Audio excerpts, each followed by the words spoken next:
সকালে ভার্সিটি যাওয়ার জন্য রেডি হচ্ছিলাম, আম্মু রুমে এসে বলল, নিয়ান, তুই ভার্সিটি শেষে তাড়াতাড়ি বাসায় ফিরিস। কেন আম্মু? আমরা সবাই আজ আমাদের গ্রামের বাড়ি যাচ্ছি। আমরা সবাই মানে? আমি তো যেতে পারবো না, আমার এক্সাম এখনো শেষ হয় নাই, কালকে আমার লাস্ট এক্সাম। তুই তো আমাকে বলেছিলি তোর পরীক্ষা আজকে শেষ হবে। আম্মু কিছুক্ষণ কি যেন একটা ভাবলো, তারপর বলল, আচ্ছা, তুই কালকে পরীক্ষা দিয়ে পরের দিন চলে যাস, আমরা আজকে যাচ্ছি। আচ্ছা। আমি আবার বললাম, আম্মু হঠাৎ তোমাদের গ্রামের বাড়ি যাওয়ার কথা কেন মনে হলো?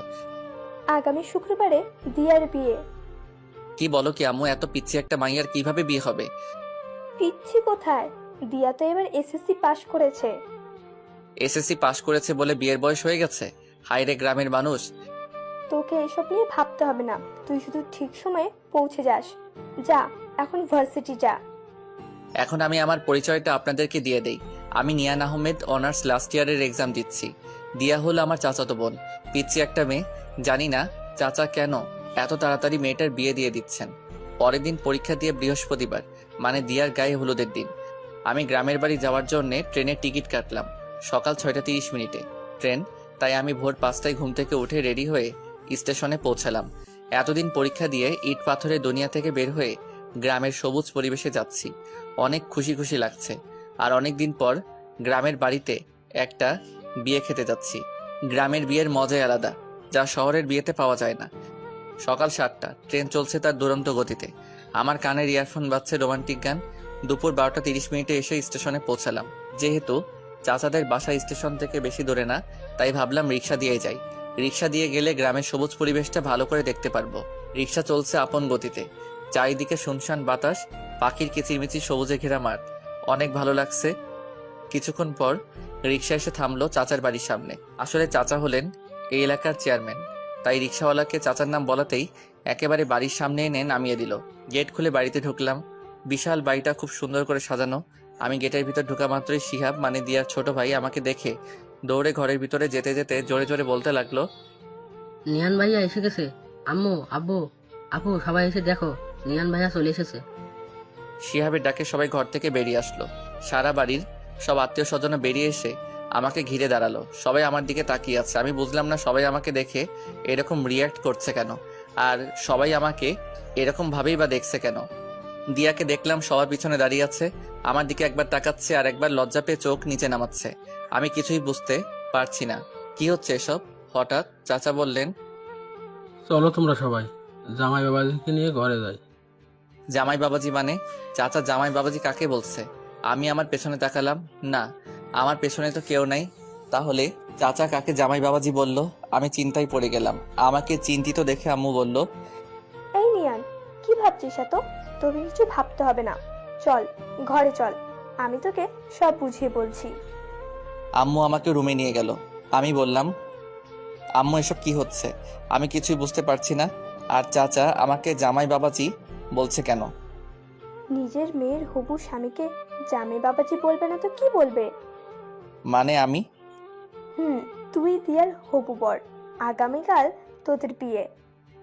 আম্মু, কি? আমার পক্ষে এই পিচ্চিটাকে বিয়ে করা সম্ভব না। হঠাৎ আব্বু রুমে ঢুকে বলল, কি বললি তুই? হ্যাঁ আব্বু, আমি এই বিয়েটা করতে পারবো না। আর তাছাড়া আমার কি বিয়ের বয়স হয়েছে? আমার তো অনার্সই শেষ হয় নাই। শেষ হয় নাই তো কি হয়েছে? বিয়ের পর অনার্স মাস্টার সবই করবি।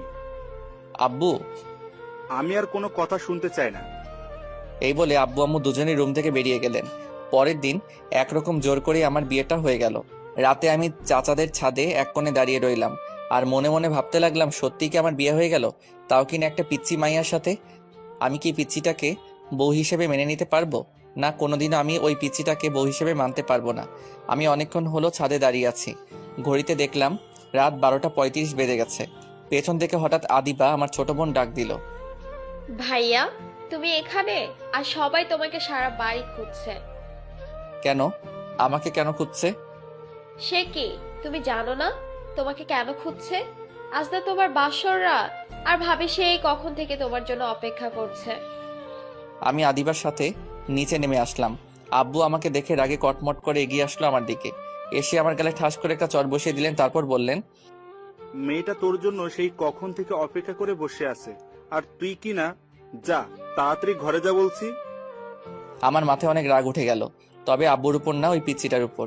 ওই পিচ্চিটার কারণেই আব্বু আজ আমাকে মারলো। আমি রাগে ফুঁসতে ফুঁসতেই রুমে ঢুকলাম। দরজা খোলার আওয়াজ পেয়ে মেয়েটা দৌড়ে বেলকনি থেকে বেরিয়ে আসলো। এসেই মাথায় ঘুমটা দিয়ে বিছানাতে বসে পড়লো। আমি বিছানার দিকে এগিয়ে গেলাম। আমি বিছানার পাশে এসে দাঁড়াতেই মেয়েটা বিছানা থেকে নেমে আমার পা ধরে সালাম করতে লাগলো। পিচ্চিটা আমার পা ধরে সালাম করেই যাচ্ছে, ওঠার কোনো নামগন্ধ নাই। আমি ধমক দিয়ে বললাম, এই পিচ্চি, পা ধরে বসে আছিস কেন? ওঠ বলছি। তুমি উঠবে না? আমি কেন উঠাবো? আমি তো জানি বাসর রাতে বউ তার স্বামীকে পা ধরে সালাম করলে স্বামী বউকে বুকে তুলে জড়িয়ে ধরে।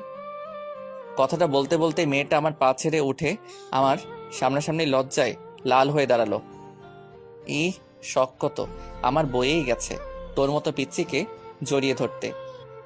বলেই আমি পিচ্চিটাকে ধাক্কা দিয়ে বিছানাতে ফেলে দিয়ে একটা বালিশ নিয়ে সোফাতে চলে গেলাম। পিচ্চিটা আমার এরকম ব্যবহার দেখে ভেবাচাকা খেয়ে বিছানাতে পড়ে রইল। পিচ্চিটা বিছানা থেকে উঠে এসে বলল, তুমি প্লিজ বিছানাতে গিয়ে শুয়ে পড়ো, আমি না হয় সোফাতে ঘুমাই। এ পিচ্চি, আমাকে রাগাস না বলছি। তোর ঘুম গিয়ে তুই ঘুমা, এত দরদ দেখাতে আসিস না। পিচ্চিটা আমার কথা শুনে আমার পাশে আর দাঁড়ালো না, বিছানাতে গিয়ে শুয়ে পড়ল। সারাদিনের ক্লান্তিতে আমি যে কখন ঘুমিয়ে পড়েছিলাম খেয়ালই করিনি। সকালে কারো ডাকে ঘুম ভাঙলো। আমি ঘুম ঘুম চোখেই বললাম, আজকে ভার্সিটি যাব না আম্মু, আমাকে ঘুমাতে দাও। এই যে ওঠো না, নিচে তোমাকে সবাই ডাকছে। উফ আম্মু, তোমাকে বললাম না ভার্সিটি যাও। হঠাৎ আমার মনে হলো আম্মু তো আমাকে এরকম মিষ্টি সুরে ডাকে না। আম্মু হলে তো এতক্ষণ আমাকে ঝাড়ু দিয়ে পিটাইতেন।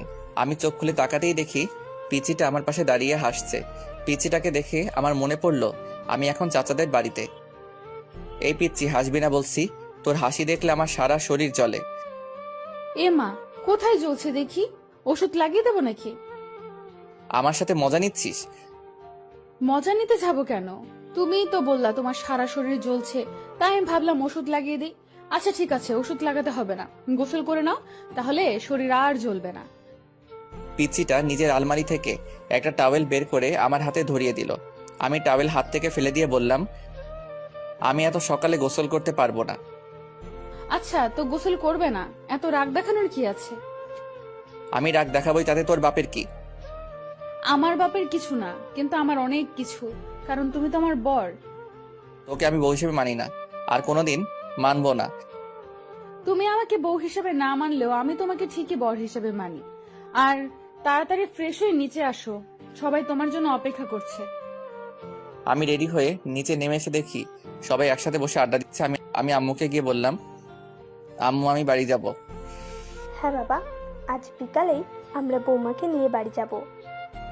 ওই পিচিটাকে সাথে নিয়ে যাওয়ার কি দরকার? এই কথাটা বলতে গিয়ে আব্বুকে দেখে আর বললাম না, যদি কালকের মতো আবার মারে। আম্মু এখন চলে গেলেই তো হয়। এখন এত তাড়াহুড়ো করে কিভাবে যাব? তুই নাস্তা করেছিস? যা কিছু খেয়ে নে। দিয়া মা, নিয়ানকে কিছু খেতে দে তো। আচ্ছা চাচি আম্মা। সে কি রে, তুই এখনো আমাকে চাচি আম্মা ডাকছিস? এখন থেকে আমাকে শুধু আম্মা বলে ডাকবি। আচ্ছা ঠিক আছে।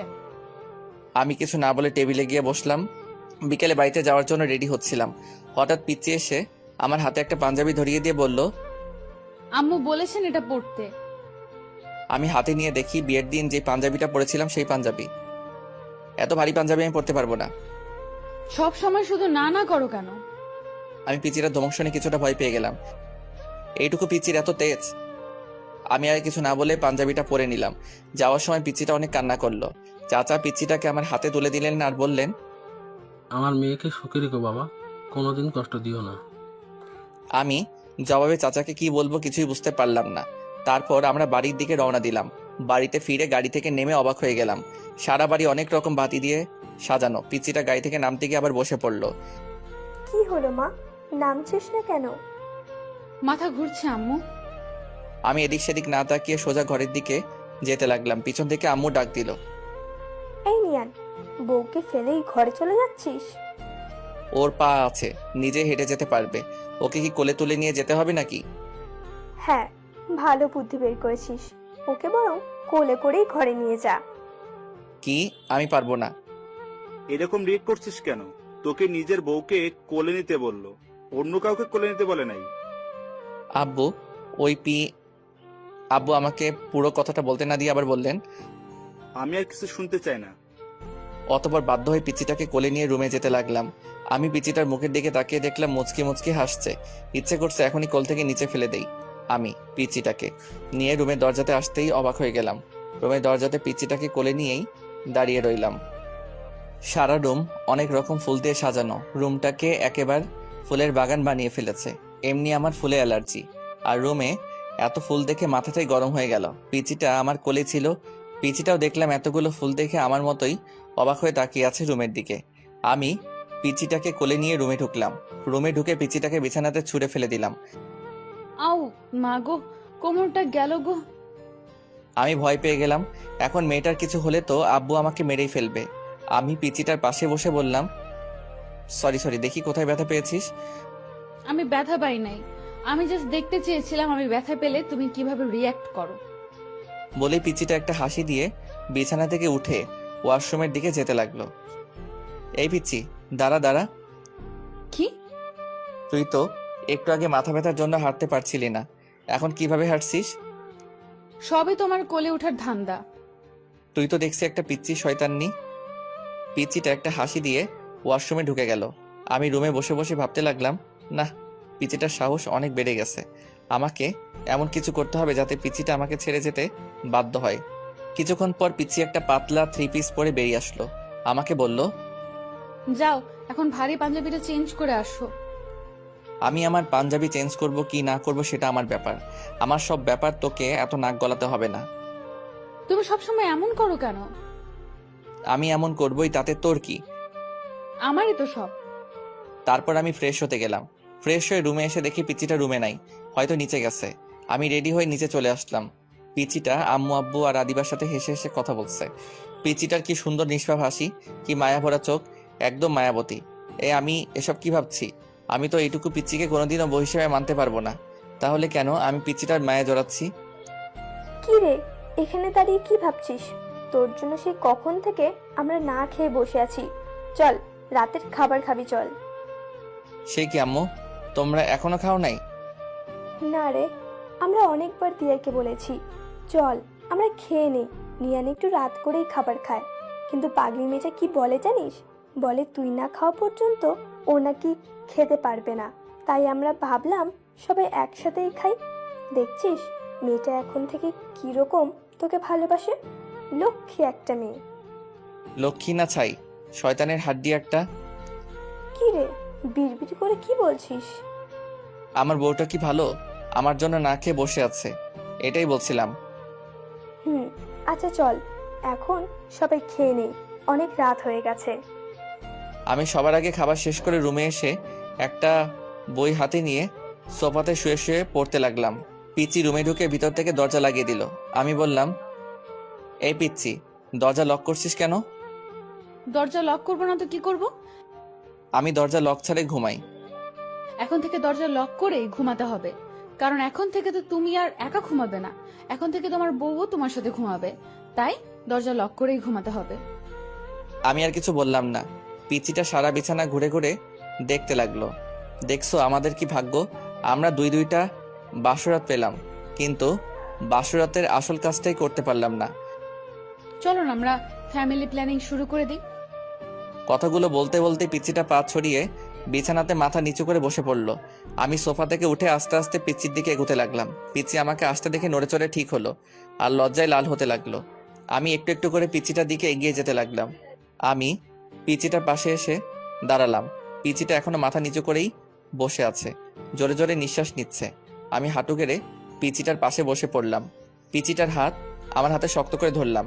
পিচিটা এবার লজ্জা মাখা চোখে আমার চোখের দিকে তাকালো। আমি বললাম, বইন রে, তুই আমার ছোট্ট পিচ্ছি বোন, তোর সাথে কি আমি এসব করতে পারি বল? দিয়ে আমার কথা শুনে অবাক হয়ে আমার দিকে চোখ দুইটা বড় বড় করে তাকালো। তারপর মুখটা মলিন করে বলল, ছি ছি, তুমি এসব কি বলছো? নিজের বউকে কেউ বোন বলে? দেখ দিয়া, তুই এখনো অনেক পিচ্ছি, তোর এখনো বিয়ের বয়স হয় নাই। তুমি আমাকে যতটা পিচ্ছি ভাবছো আমি কিন্তু ততটা পিচ্ছি না। বলেই দিয়া নিজের শরীর থেকে ওড়নাটা ফেলে বিছানা থেকে উঠে দাঁড়ালো। আমি উঠলাম আর আমি বললাম, তুই নিজেকে যতই বড় মনে করিস না কেন, তুই পিচ্ছি থাকবি। না আমি পিচ্ছি না। হ্যাঁ তুই পিচ্ছি। আমাকে পিচ্ছি বলবে না বলছি। এইগুলো বলছে আর আমার দিকে এগিয়ে আসছে। আমি এক পা করে পিছিয়ে যাচ্ছি। আমি পিছাতে পিছাতে হঠাৎ পিছনে দেয়ালের সাথে আটকে গেলাম। এই পিচ্ছি কি করছিস? আমি যে পিচ্ছি না সেটার প্রমাণ দেব? এখন দেয়ার থেকে আমার শরীর 1 ইঞ্চি দূরত্বে। চোখ বন্ধ করে নিজের ঠোঁট আমার ঠোঁটের দিকে এগিয়ে আনছে। পিচিটার ঠোঁট আমার ঠোঁটের একদম কাছে নিয়ে আসলো। পিচিটার নিঃশ্বাস আমার মুখের উপর পড়ছে। পিচিটা নিজের ঠোঁট আমার এতই কাছে নিয়ে এলো যে বুঝতেই পারছি না কোনটা ওর নিঃশ্বাস আর কোনটা আমার নিঃশ্বাস। আমি পিচিটাকে কিছু বলতে যাব তখনই হুট করে নিজের ঠোঁট আমার ঠোঁটে লাগিয়ে দিল। আমি মুখে কোনো শব্দ করতে পারছি না। কিছুক্ষণ পর পিচিটা নিজের ঠোঁট সরিয়ে আমার কপাল নিজের কপালে লাগিয়ে জোরে জোরে হাঁপাতে লাগলো। আমি পিচিটাকে ধাক্কা দিয়ে নিজের থেকে সরিয়ে নিলাম। হাত দিয়ে ঠোঁট মুছতে মুছতে বললাম, এই পিচি শয়তানি, তুই এটা কি করলি? আমি যে পিচ্ছি না সেটার প্রমাণ দিলাম। সর। ধাক্কা দিয়ে সরিয়ে বাথরুমে যেতে লাগলাম। অনেকক্ষণ ধরে বাথরুমে বসে বসে মোবাইল টিপছিলাম। পিচিটার সামনে যেতে ইচ্ছা করছে না। অনেক রাগ হচ্ছে পিচিটার উপর। এইটুকু পিচ্ছি একটা আমাকে কিস করছে এটা ভাবতেই সারা শরীর জ্বলছে। আব্বুর ভয়ে পিচ্ছিটাকে কিছু বলতেও পারছি না। বাথরুমের বাইরে থেকে পিচিটার ডাক শুনলাম। এই যে এতক্ষণ ধরে বাথরুমে কি করছো? বেরিয়ে আসছো না কেন? বাথরুমেই ঘুমিয়ে পড়লে নাকি? আমি কোনো উত্তর না দিয়ে মোবাইল টিপছি। কিছুক্ষণ থেমে পিচিটা আবার ডাকতে লাগলো। এই যে শুনছো, বেরিয়ে আসো না প্লিজ, আমার একা একা ভয় লাগছে। আমি মনে মনে বললাম, তোর ভয় লাগছে তো আমি কি করব? কোলে নিয়ে নাচবো নাকি পিচ্ছি শয়তানি একটা? এবার পিচিটা বাথরুমে দরজাটা জোরে ধাক্কা দিতে লাগলো। দরজা খুলছো না কেন? প্লিজ দরজাটা খোলো। এবার পিচিটা নিজেকে নিজেই প্রশ্ন করলো, ওর কিছু হলো না তো? এই কি হলো, দরজা খুলছো না কেন? কান্না করছে আর জোরে জোরে বাথরুমের দরজাটা ঠেলছে। এবার আমার বেরিয়ে আসা দরকার না হলে পিচিটার কথা শুনে আব্বু আম্মু চলে আসবেন। আমি দরজা খুলে বাইরে বেরিয়ে আসলাম। আমাকে দেখি পিচিটা আমাকে শক্ত করে জড়িয়ে ধরলো আর বলতে লাগলো, তুমি ঠিক আছো তো? তোমার কিছু হয়নি তো? এতক্ষণ দরজা আটকে কি করছিলে? জানো আমি কতটা ভয় পেয়ে গিয়েছিলাম। সত্যি তুই একটা পিচ্ছি। বলেই পিচিটাকে পাশ কাটিয়ে বিছানা থেকে একটা বালিশ নিয়ে সোফাতে চলে গেলাম। পিচিটা আমার পিছে পিছেই আসলো। আমি সোফাতে বালিশ থেকে ঘুমাতে যাব তখনই পিচিটা আমাকে বলল, তুমি সোফাতে ঘুমাবে না, আমার সাথে বিছানাতে ঘুমাবে। আমি তোর সাথে ঘুমাতে পারবো না। তোমাকে আমার সাথেই ঘুমাতে হবে, না হলে কিন্তু। না ঘুমালে কি করবি? হ্যাঁ, আমার সাথে না ঘুমালে শ্বশুর আব্বাকে ডাক দিব আর বলবো তুমি আমাকে মারছো। কি বললি? আমি তোকে মারছি? তুমি আমাকে মারো নাই সেটা শুধু তুমি আর আমি জানি, আব্বু তো আর জানে না। তুই আমাকে ব্ল্যাকমেইল করছিস? আমার প্রশ্নের উত্তর না দিয়ে উল্টা আমাকে প্রশ্ন করলো। তুমি বলো আমার সাথে ঘুমাবে নাকি আমি আব্বুকে ডাক দিব? তোর মতো পিচ্ছি শয়তানির সাথে আমি ঘুমাতে পারবো না। ওকে, তাহলে আমি আব্বুকে ডাক দিই। আব্বু। আমি ওর মুখ চেপে ধরে বললাম, এই কি করছিস? আমি ঘুমাবো তো, তোর সাথে ঘুমাবো। প্লিজ আব্বুকে ডাক দিস না, পিচ্ছি শয়তানি একটা। শেষ পর্যন্ত পিচ্চিটাকে নিয়ে বিছানাতে ঘুমাতে গেলাম। ওর বালিশটা ঠেলে একপাশে দিলাম, আমার বালিশটা টেনে অন্য পাশে আনলাম। আমাদের মাঝখানে বড় গ্যাপ রাখলাম। লাইট নিভিয়ে বালিশে মাথা রাখলাম। হুট করে পিচ্চিটা নিজের বালিশ ছেড়ে আমার বালিশে চলে আসলো। সোজা আমার বুকে মাথা রেখে 2 হাত দিয়ে আমাকে জড়িয়ে ধরলো। আমি সাথে সাথে ওকে আমার থেকে ছাড়িয়ে নিলাম। বললাম, এই পিচ্চি কি করছিস? তোর বালিশে গিয়ে ঘুমা। না, আমি তোমার বুকেই ঘুমাবো। তোর বালিশে গিয়ে ঘুমা বলছি। পিচ্চিটা উল্টা আমাকে ধমক দিয়ে বলল, আমাকে তোমার বুকে ঘুমাতে দিবা নাকি আমার শ্বশুর আব্বাকে ডাক দিব? আব্বু। এই পিচ্চি শয়তান্নি, কথায় কথায় আব্বুকে ডাক দিস কেন? অতঃপর বাধ্য হয়ে পিচ্চিটাকে বুকে নিয়ে ঘুমালাম। সকালে ঘুম থেকে উঠে মেয়েটার কাণ্ড দেখে আমি অবাক হয়ে গেলাম। পিচ্চিটার একটা পা আমার পেটের উপর আর আমার মাথাকে নিজের বুকে শক্ত করে জড়িয়ে আমাকে কোলবালিশ বানিয়ে ঘুমিয়ে আছে। আমি পিচ্চিটার বাহু থেকে নিজেকে ছাড়ানোর চেষ্টা করছি, কিন্তু পিচ্চিটা আমাকে ছাড়ছেই না, আরো শক্ত করে আমাকে জড়িয়ে ধরছে। তার মানে পিচ্চিটা এখন জেগেই আছে। আমি বললাম, এই পিচ্চি আমাকে ছাড় বলছি। পিচ্চিটা আমাকে ছাড়ছেই না। আমি এবার জোর করে পিচ্চিটার থেকে ছুটে আসলাম। ফ্রেশ হয়ে রুমে এসে দেখি পিচ্চিটা নাই, হয়তো উঠে নিচে চলে গেছে। আমি রেডি হয়ে নিচে খাবার টেবিলে চলে আসলাম। সবাই একসাথে নাস্তা করছি। আব্বু বললেন, নিয়ান, তুই কোথাও বের হবি নাকি? জি আব্বু, বন্ধুদের সাথে একটু দেখা করতে যাব। বৌমাকে সাথে করে নিয়ে যা, একটা ভালো কলেজে ভর্তি করিয়ে দিস। আব্বু, তার চেয়ে বরং ওকে ওর বাড়িতে পাঠিয়ে দাও, দিয়া ওর বাড়ি থেকে পড়াশোনা করুক। পিচিটার হাসি মুখ মলিন হয়ে গেল। আব্বু বললেন, দিয়া এখন আমাদের বাড়ির বউ, আমাদের বাড়ি থেকেই পড়াশোনা করবে। তোকে আমি যেটা বলছি তুই সেটা কর। আচ্ছা আব্বু। পিচিটার মুখে হাসি ফুটে উঠলো। আমি বাইক নিয়ে পিচিটার জন্য বাইরে দাঁড়িয়ে আছি, কিন্তু এখনো আসছে না কেন? সেই কখন রেডি হতে গিয়েছিল। কিছুক্ষণ পর পিচিটা বেরিয়ে আসলো। আমি পিচিটাকে দেখে হা করে তাকিয়ে রইলাম। পিচিটাকে সাদা একটা পরি লাগছে। পিচিটা একটা সাদা জামা পরে বের হয়ে আসলো, ঠোঁটে লাল লিপস্টিক, চোখে গাঢ় করে কাজল, মুখে কোনো মেকআপ নাই। মেকআপ ছাড়াই পিচিটাকে এক কথায় অসাধারণ লাগছে। এভাবে তাকিয়েছো কেন? আমার লজ্জা লাগছে। পিচিটার কথায় আমি ওর থেকে চোখ সরিয়ে নিলাম। যেভাবে সেজে আছিস বোঝা যাচ্ছে কোনো বিয়ে বাড়িতে যাচ্ছিস। বারে, নিজের বরের সাথে আজ প্রথম কোথাও একসাথে বের হচ্ছি, একটু সাজবো না? এটাকে একটু সাজা বলে? আচ্ছা তাড়াতাড়ি পেছনে ওঠ। ওয়াও, আমরা বাইকে যাব? হুম। পিচিটা হুট করে এসে আমার গালে একটা চুমু খেলো। এই পিচ্চি শয়তান্নি, আমাকে চুমু দিলি কেন? জানো, আমার অনেক দিনের স্বপ্ন আমার বর আমাকে বাইকের পেছনে নিয়ে ঘুরবে। সেই স্বপ্নটা আজ পূরণ হতে যাচ্ছে। তুই স্বপ্ন দেখ, আমি যাচ্ছি বলেই বাইকটা স্টার্ট দিলাম। এই না না, আমি উঠছি।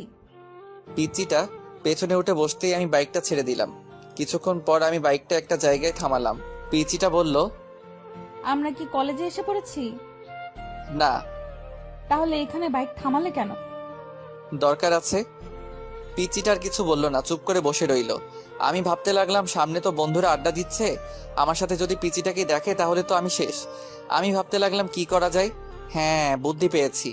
আমি পিচিটাকে বললাম, এই পিচি আমাকে শক্ত করে ধরো। পিচিটা খুশি হয়ে আমাকে শক্ত করে ধরলো। আমি বাইকটা স্টার্ট দিলাম। আস্তে আস্তে বাইকের স্পিড অনেকটা বাড়িয়ে দিলাম। পিচিটা ভয় পেয়ে আরো শক্ত করে আমাকে জড়িয়ে ধরছে আর আমাকে কি যেন বলছে। বাতাসের শ শ আওয়াজে পিচিটার কথা আমি ভালো করে শুনতেও পারছি না। আমাদের আড্ডার জায়গা ফেলে আসতেই আমি বাইকের স্পিড কমিয়ে দিলাম। তারপর একটা কলেজের সামনে এসে বাইক থামালাম। পিচিটা বাইক থেকে নেমে কান্না করে দিল। এ পিচি, কি হলো? কি কান্না করছিস কেন? তুমি এত স্পিডে বাইক চালিয়ে আসলে কেন? আমি কত ভয় পেয়ে গেছিলাম। সত্যি তুই একটা পিচ্ছি। কান্না থামা বলছি, সবাই দেখছে। এভাবে রাস্তায় কান্না করছিস, মানুষ কি ভাববে? পিচিটা কেঁদেই চলছে। এই পিচ্ছি, কান্না থামা বলছি, না হলে কিন্তু। এবার আরো জোরে জোরে কান্না করতে লাগলো। আমি বাড়িতে গিয়ে শ্বশুর আব্বাকে সব বলবো। তুমি আমাকে মারছো আর অনেক স্পিডে বাইক চালিয়েছো। এই মেয়ে, আমি তোকে কখন মারলাম? এটা তো ডাহা মিথ্যা কথা। আচ্ছা বোন, সরি সরি, আর জীবনেও স্পিডে বাইক চালাবো না। এবার তো কান্না থামা। দেখ লোকজন কিভাবে আমাদের দিকে তাকিয়ে আছে। তুমি আবার আমাকে বোন বলছো? এবার কয়েকটা লোক আমাদের দিকে এগিয়ে আসলো। লোকগুলো আমাদের অনেকক্ষণ ধরে লক্ষ্য করছিল। কি ভাই, মেয়েটাকে এভাবে কাঁদাচ্ছেন কেন? মেয়ে দেখলেই পিছনে লাগতে ইচ্ছা করে। বলে লোকটা নিজের হাতে শার্ট উপরে তুলতে তুলতে আমার দিকে এগিয়ে আসছে। আরে ভাই, থামেন থামেন, উনি আমার বউ। আমার উপর রাগ করে কান্না করছে। আমার মুখে বউ ডাক শুনে দিয়া কান্না থামালো। আপু, উনি কি আপনার স্বামী? জি, উনি আমার স্বামী। লোকগুলো আমাকে সরি বলে চলে গেল। পিচিটাকে দেখলাম মাথা নিচু করে হাসছে। এ পিচি, হাসছিস কেন? তুমি আমাকে বউ বলছো তাই খুশি লাগছে। আমার বয়ে গেছে তোকে বউ বলতে। আমি তো ওই লোকগুলোর হাত থেকে বাঁচার জন্য তাকে বউ বললাম। যেভাবেই হোক, বউ বলছো তো। পিচিটাকে কলেজে ভর্তি করিয়ে আবার বাড়িতে ফিরছি। এবার বাইকটা আস্তে আস্তে চালাচ্ছি। কিছু দূর আগাতেই দেখলাম কয়েকজন লোক রাস্তার মাঝখানে দাঁড়িয়ে আছে। আরে, এরা তো আমার বন্ধুরা। এখন আমি কি করি? সবাই আমার দিকে রাগি চোখে তাকিয়ে আছে। আমি বললাম, কিরে তোরা এভাবে মাঝ রাস্তায় দাঁড়িয়ে আছিস কেন? এদিকে যাওয়ার সময় তোকে আমরা পিছন থেকে কত ডেকেছি, তুই শুনলি না কেন? ও, তোরা ডেকেছিলি, আমি হয়তো শুনতে পারি নাই। কিরে মামা, পিছনে সুন্দরী মাইয়াটাকে? আমি এতক্ষণ এটারই ভয় পাচ্ছিলাম। হ্যাঁ রে, মেয়েটাকে। আমি কিছু বলছি না দেখে পিচিটাই বলল। আমি ওর বউ। পিচিটাকে বলতে না দিয়ে আমি বললাম, ও আমার চাচাতো বোন। পিচিটা আবার কান্না শুরু করে দিল। তুমি আমাকে আবার বোন বলছো? আমি বাড়িতে গিয়ে শ্বশুর আব্বাকে সব বলবো। নিজের বউকে বোন বলা হচ্ছে? আমার বন্ধুরা সবাই একসাথে বলে উঠলো। বউ? সবাই অবাক হয়ে আমার দিকে তাকিয়ে রইল। ওরা আমাকে প্রশ্ন করতে যাবে, তখনই আমি বললাম, বাড়ি থেকে ফিরে এসে সব বলছি। এই বলে বাইক স্টার্ট দিয়ে বাড়িতে চলে আসলাম। এ বিচ্ছি, নাম, বাড়ি চলে এসেছি।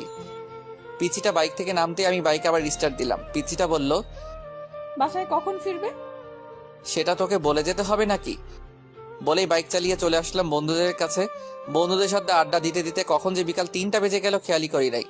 বাসাতে ঢুকতেই দেখি আব্বু ড্রয়িং রুমের সোফাতে বসে আছেন। আমাকে দেখে আব্বু সোফা থেকে উঠে এসে আমার সামনে দাঁড়ালেন, তারপর বললেন, তোর কি কাণ্ডজ্ঞান বলতে কিছু নেই? আব্বু। চুপ কর। ঘরে যে তোর একটা বউ আছে সেদিকে কি খেয়াল আছে? মেয়েটা সেই কখন থেকে না খেয়ে তোর জন্য বসে আছে, আর তুই সারাদিন বকাটের মতো ঘুরে বেড়াচ্ছিস আর নিজের ফোনটাও অফ করে রাখছিস। আমি মাথা নিচু করে বললাম, ফোনে চার্জ ছিল না, তাই আপনা আপনি অফ হয়ে গেছে। আম্মু এসে বললেন, যা রুম থেকে বৌমাকে নিয়ে আয়, মেয়েটা সেই কখন থেকে তোর জন্য অপেক্ষা করে বসে আছে। আমি রুমে ঢোকার আওয়াজ পেয়ে পিচিটা বেলকনি থেকে দৌড়ে আমার কাছে এসে বলল। তুমি চলে এসে পিচিটা গালে হাত দিয়ে আমার দিকে প্রশ্নবোধক দৃষ্টিতে তাকিয়ে আছে। আমি বললাম, এই পিচি, তোকে কে বলেছে আমার জন্য না খেয়ে বসে থাকতে? পিচিটা চোখের পানি গড়িয়ে পড়লো। আমি আবার বললাম, আজ শুধু তোর জন্য আব্বু জীবনেই প্রথম আমাকে বকাটে বলল। আমার উপর বউয়ের অধিকার দেখানো হচ্ছে। তোকে আমি বউ হিসেবে মানি না, আর কোনোদিন মানবো না, অসহ্য একটা। পিচিটাকে পাশ কাটিয়ে ওয়াশরুমে চলে গেলাম। ওয়াশরুম থেকে ফিরে এসে দেখি পিচিটা সেই আগের জায়গাটাতে দাঁড়িয়ে আছে। আমি পিচিটার থেকে 2-3 পা সামনে এসে মাথাটা একটু পেছনে ঘুরিয়ে বললাম, এই পিচি, নিচে আসবি নাকি আমাকে আরো বকা খাওয়ানোর ইচ্ছা আছে? জি আসছি। পিচিটাকে নিয়ে খাবার খাচ্ছি, আম্মু পাশে দাঁড়িয়ে আছেন। পিচিকে দেখলাম খাবার না খেয়ে কি যেন একটা ভাবছে, আর খাবারগুলো হাত দিয়ে শুধু নাড়ছে। আম্মু পিচিটাকে বললেন, কি রে মা, তুই খাবার না খেয়ে কি ভাবছিস? কিছু না আম্মু। তাহলে খাচ্ছিস না কেন? পিচিটা নিজের গাল থেকে চুলগুলো সরিয়ে কিছুটা ভাত মুখে নিল। আম্মু চিৎকার দিয়ে উঠলেন, সে কি রে দিয়া মা, তোর গালে এটা কিসের দাগ? আম্মুর কথায় আমি পিচিটার গালের দিকে তাকালাম। পিচিটার গাল অনেকটা লাল হয়ে আঙুলের ছাপ দেখা যাচ্ছে। আমার আর বুঝতে বাকি রইল না যে এটা আমারই আঙুলের ছাপ। তখন রাগে থাপ্পড়টা অনেক জোরেই মেরেছিলাম। কি রে মা, কিছু বলছিস না যে? আমাকে বল, কি হয়েছে? এটা হয়তো অ্যালার্জির কারণে হয়েছে আম্মু। গালটা অনেকক্ষণ ধরে চুলকাচ্ছিল। ওষুধ লাগিয়েছিস? না আম্মু, পরে লাগিয়ে নিব। মেয়েটাকে দেখে আমার অনেক মায়া হচ্ছে। আমাকে বাঁচানোর জন্য মেয়েটা মিথ্যা বললো, আর আমি কিনা নিজের উপর রাগ হচ্ছে। মেয়েটা আমার আগেই খাবারকে রুমে চলে গেল। কিছুক্ষণ পর আমি রুমে গিয়ে দেখি মেয়েটা রুমে নাই, হয়তো বেলকনিতে আছে। ভাবলাম মেয়েটাকে সরি বলে আসি। আমি বেলকনিতে গিয়ে দেখলাম পিচিটা আনমনে বাইরে তাকিয়ে আছে। আমাকে বলতে না দিয়ে পিচিটা বলল, আপনি আমাদের ডিভোর্স চান, তাই তো? আমি জানি আপনি আমাদের ডিভোর্স চান, কিন্তু আপনার আব্বুর ভয় বলতে পারছেন না। আর এই বিয়েটাও আপনার আব্বুর ভয়ে করেছেন। কিন্তু আপনি চিন্তা করবেন না, ডিভোর্স হওয়ার পর আপনার আব্বুকে বলবো আমি নিজেই আপনাকে ছেড়ে চলে গেছি। বলবো আপনার কোনো দোষ নেই। আপনি ডিভোর্স পেপার রেডি করেন। পিচিটা চোখের পানি মুছে রুমে চলে গেল। আমি কিছুই বলতে পারলাম না। পরের দিন বাহিরে ঘুরতে যাওয়ার কথা বলে পিচিটাকে নিয়ে উকিলের কাছে আসলাম। উকিলের কাছে আসার পর উকিল বলল, বিয়ের 6 মাস আগে ডিভোর্স দেওয়া সম্ভব না। তার মানে আমাদেরকে আরো 6 মাস একসাথে থাকতে হবে। তারপর ডিভোর্সের অ্যাপ্লাই করে কোর্ট থেকে বেরিয়ে আসলাম। আজ আমি বাইকটা সাথে আনি নাই, তাই রিক্সা দিয়ে বাড়ি ফিরছিলাম। অনেকক্ষণ ধরে রিক্সাতে বসে আছি, কারো মুখে কোনো কথা নাই, দুজনেই চুপ করে আছি। দুজনের নীরবতা ভেঙে পিচিটাই বলল, আমার একটা কথা রাখবেন? বলো। আমরা যে কটা দিন একসাথে থাকবো সেই কটা দিন কি আমরা স্বামী স্ত্রীর মতো থাকতে পারি না? মানে তুই কি বলতে চাইছিস? আরে আমি তোমার কাছে স্ত্রীর অধিকার চাই নাই, আমি বলছি আমরা স্বামী স্ত্রীর মতো ব্যবহার করতে পারি কি না। প্লিজ আমার এই শেষ ইচ্ছাটা রাখো। আচ্ছা ঠিক আছে। সত্যি? পিচিটা আমার হাত হালকা জড়িয়ে ধরে বলল, থ্যাংক ইউ। রিক্সা এসে আমাদের বাড়িতে দাঁড়ালো। ঘরে ঢুকে অবাক হয়ে গেলাম। চাচা, চাচি, শিহাব আরো অনেকেই আমাদের ড্রয়িং রুমে বসে আছে। পিচিটা ওর আম্মু আব্বুকে দেখে দৌড়ে গিয়ে ওর আম্মুকে জড়িয়ে ধরলো। তারপর ওর আম্মুকে ছেড়ে ওর আব্বুকে জড়িয়ে ধরার সাথে সাথে কান্না করে দিল। চাচা বললেন, আরে পাগলি মেয়ে, কাঁদছিস কেন? বাবা, তুমি কেমন আছো? পিচিটা হয়তো ওর বাবাকে একটু বেশি ভালোবাসে, তাই এরকম ভাবে কান্না করছে। দেখো পাগলি মেয়ের কাণ্ড। আমি ভালো আছি রে মা, তুই কেমন আছিস? মুখে হাসি দিলেও চোখ দিয়ে পানি ঠিকই পড়ছে। ভালো। বলেই আবার ডুকরে ডুকরে কান্না করতে লাগলো। চারিপাশে দেখলাম পিচিটার কান্না দেখে সবার চোখে পানি চলে এসেছে।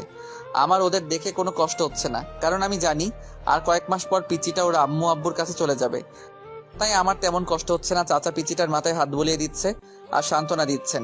এবার পিচিটাকে নিজের থেকে ছাড়িয়ে কপালে একটা চুমু খেলেন। পিচিটা এবার কিছুটা শান্ত হলো। আম্মু আমাকে ইশারায় বললেন চাচা চাচিকে সালাম করতে। আমি এগিয়ে গিয়ে চাচা চাচিকে সালাম করলাম। এবার আব্বু পিচিটাকে বললেন, যাও মা, ব্যাগপত্র গুছিয়ে নাও। আজ তোমরা তোমাদের বাড়ি যাচ্ছ। তোমার আব্বু আম্মু তোমাদের নিতেই এসেছেন। পিচিটা একবার আমার দিকে তাকিয়ে উপরের রুমে যেতে লাগলো। আব্বু আমাকে বললেন, কি রে, তুই দাঁড়িয়ে আছিস কেন? ব্যাগপত্র গুছিয়ে নে, তোদের গ্রামে গিয়ে 4 থেকে 5 দিন থাকতে হবে। আমি অবাক হয়ে বললাম, আব্বু আমাকেও যেতে হবে নাকি? হ্যাঁ বাবা, বিয়ের পর শ্বশুর বাড়ি গিয়ে কয়েকদিন থাকতে হয়, এটাই নিয়ম। আর তাছাড়া তুমি সেখানে যাচ্ছ, সেটা তো শুধু তোমার শ্বশুর বাড়ি না, তোমার নিজেরও বাড়ি। চাচা বলছিলাম কি আমি না গেলে কি হয় না? না, হয় না। যা, তাড়াতাড়ি গিয়ে রেডি হয়ে নে। অতপর বাধ্য হয়ে আমাদের গ্রামের বাড়ি মানে শ্বশুর বাড়ি আসতে হলো। গাড়ির গেটের ভিতর ঢুকতেই অবাক হয়ে গেলাম। বাড়িটা এখনো সেই বিয়ে বাড়ির মতো সাজানো। ভিতরে ঢুকতেই কয়েকটা মেয়ে দিয়া চিৎকার দিয়ে পিচিটাকে জড়িয়ে ধরলো। তারপর একটা মেয়ে আমার দিকে তাকিয়ে বলল, উনিই কি তোর বর? পিচিটা লজ্জায় মাথা নিচু করে হ্যাঁ বলল। অন্য আরেকটা মেয়ে বলল, ও মাই গড দিয়া, তোর বরটা কত হ্যান্ডসাম রে। আমি তো প্রথম দেখাতেই প্রেমে পড়ে গেছি। এই ফারিয়া, তুই কিন্তু ভুলে যাস না, ও কিন্তু আমার বর। রাগ করিস কেন? আমি তো দুলাভাইয়ের সাথে মজা করলাম। আমি বুঝতে পারলাম মেয়েগুলো পিচিটার মতোই এক একটা শয়তানের হাড্ডি। আমি বললাম, আপনাদের কাউকে তো চিনলাম না। পিচিটা বলল, ওরা আমার বান্ধবী। ও কিরে, তোরা এখানে দাঁড়িয়ে আছিস? দিয়া মা, জামাই বাবাজিকে নিয়ে রুমে গিয়ে ফিরে সে নে। পিচিটার সাথে রুমে আসলাম। রুমে এসে শরীর এলিয়ে দিলাম বিছানাতে। অনেকক্ষণ জার্নির কারণে একটু ক্লান্ত লাগছে। পিচিটা আমার সামনে এসে দাঁড়িয়ে বলল, তুমি আগে ফ্রেশ হবে নাকি আমি আগে ফ্রেশ হয়ে নিব? তুই যা, আমি তোর পরে ফ্রেশ হয়ে নিব। পিচিটাকে দেখলাম রাগী চোখে আমার দিকে তাকিয়ে আছে। কি হলো, এভাবে তাকিয়ে আছিস কেন? আমাদের মধ্যে কি কথা হয়েছিল? কি? তুমি আমাকে কথা দিয়েছিলে না আমরা যে কটা দিন একসাথে থাকবো সে কটা দিন স্বামী স্ত্রীদের মতো থাকবো। তাহলে তুমি আমাকে এখনো তুই তুই করে ডাকছো কেন? তুমি আমাকে পিচ্চি ডাকতে পারো, তাতে আমার কোনো সমস্যা নেই, কিন্তু এই তুই তুই করে ডাকবে না। আমার কেন জানি তোমার মুখে তুই ডাকটা সহ্য হয় না। ওকে, চেষ্টা করব। চেষ্টা করবা মানে? আচ্ছা রে বাবা, তুমি করে ডাকবো। খুশি? অনেক খুশি। পিচি শয়তান নিয়ে একটা। পিচিটা একটা হাসি দিয়ে বাথরুমে চলে গেল। কিছুক্ষণ পর পিচিটা গোসল করে বেরিয়ে আসলো। আমি হা হয়ে পিচিটার দিকে তাকিয়ে রইলাম। পিচিটা লজ্জা পেয়ে আমাকে বলল, কি দেখছো? আমি এবার হাসিতে ফেটে পড়লাম। কেন হাসছি বুঝতে পারছে না তো? দাঁড়ান, আগে একটু হেসে নিই, তারপর বলছি। পিচিটা একটা শাড়ি পরে বের হয়ে আসছে। পরে আসছে বললে ভুল হবে, বলতে হবে পেঁচিয়ে আসছে। কোথায় শাড়ির মাথা, কোথায় শাড়ির আঁচল, কোনো ঠিক ঠিকানা নাই। এমন ভাবে পরে আসছে মনে হচ্ছে এখনই খুলে পড়ে যাবে। পিচিটা যেখানে শাড়ির কুচি দেওয়া হয় সেখানটায় হাত দিয়ে ধরে দাঁড়িয়ে আছে। পিচিটার পেট দেখা যাচ্ছে, তাই লজ্জায় লাল হয়ে আমার সামনে দাঁড়িয়ে আছে। এটা কি পড়ছো বলেই হাসতে হাসতে আবার বিছানায় গড়াগড়ি খেতে লাগলাম। তুমি খুব খারাপ। দেখছো আমি শাড়ি পরতে পারছি না, আর তুমি দাঁত খিলিয়ে হাসছো। হা, সরি, আমাকে দে, আমি ঠিক করে দিচ্ছি। সত্যি তুমি আমাকে পরিয়ে দিবে? লজ্জায় লাল হয়ে বলল কথাটা। আমার কি যে লজ্জা লাগছে, আবার খুশিও লাগছে। না, আমি শুধু ঠিক করে দিব। এদিকে আয়। আবার তুই করে ডাকছো? আচ্ছা ঠিক আছে, এদিকে আসো। পিচিটা একটা হাসি দিয়ে আমার কাছে এগিয়ে আসলো। আমি প্রথমে পিচিটার আঁচল ঠিক করলাম। পিচিটার শরীরে আমার হাত লাগতেই পিচিটা কেঁপে উঠলো। তারপর পেটের নাভি সহ কিছুটা অংশ বেরিয়ে এসেছিল। সে জায়গায় শাড়ি দিয়ে ঢাকতে গিয়ে আমার হাত লেগে গেল ওর পেটে। পিচিটা ছিটকে আমার থেকে সরে পিছিয়ে গেল। আমি বললাম, কি হলো, এভাবে পিছিয়ে গেলে কেন? কিছু না বলেই পিচিটা আবার আমার দিকে এগিয়ে আসলো। আমি এবার পিচিটা যে জায়গায় হাত দিয়ে ধরে রেখেছিল সেটা ওর হাত থেকে নিলাম। আমি ওর হাত থেকে নিয়ে শাড়ির কুচিটা দিতে লাগলাম।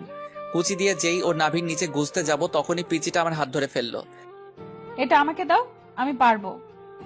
আমি আর কিছু না বলে ওর হাতে কুচিটা ধরিয়ে দিলাম। পিচিটা কুচি হাতে নিয়ে বাথরুমে ঢুকে গেল। কিছুক্ষণ পর পিচিটা বাথরুম থেকে শাড়িটা ঠিক করে বেরিয়ে আসলো। পিচিটার চোখ দুটো লাল হয়ে অনেক ফুলে আছে।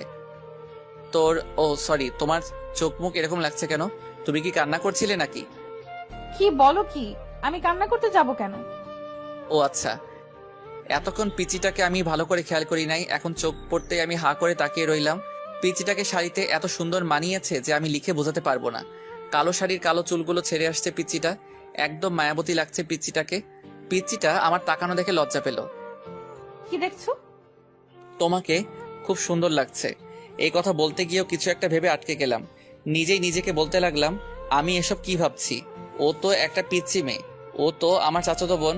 আমি তো কোনোদিনও ওকে বউ হিসেবে মেনে নিতে পারবো না। তাহলে কেন আমি ওর দিকে এরকম ভাবে তাকিয়ে আছি? পিচিটা আবার বলল, কি হলো, কি ভাবছো?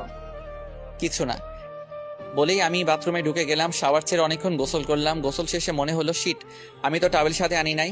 পরনে যে কাপড়গুলো নিয়ে বাথরুমে ঢুকেছিলাম সেগুলো ভিজিয়ে ফেলেছি।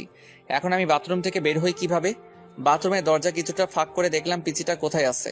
পিচিটাকে দেখলাম আয়নাতে চুল আঁচড়াচ্ছে। আমি শুধু মুখটা বের করে বললাম, এই মেয়ে। হঠাৎ আমার আওয়াজে পিচিটা চমকে উঠল। কে? পিচিটা ভয়ে ভয়ে রুমের চারিদিকে তাকিয়ে খুঁজতে লাগলো।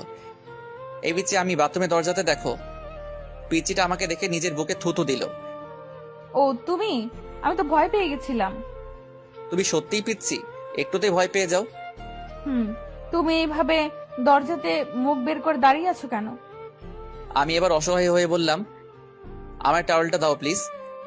পিচিটা একটা হাসি দিয়ে ব্যাগ থেকে টাওয়েল বের করে আমার হাতে এনে দিল। থ্যাংক ইউ বলে ঠাস করে দরজাটা লাগিয়ে দিলাম। তারপর আরো 3 দিন এই বাড়িতে থেকে আমাদের বাড়িতে চলে আসলাম। বাড়িতে আসার পরের দিন থেকে পিচিটা কলেজে যেতে শুরু করলো। পিচিটাকে প্রতিদিন সকালে ওর কলেজে দিয়ে আমি আমার ভার্সিটিতে চলে যাই, আবার আসার সময় সাথে করে বাড়িতে নিয়ে আসি। এখন পিচিটার সাথে স্বাভাবিকভাবে কথাবার্তা বলি। আজকে সকালে একটু বেশি ঘুম পাচ্ছে।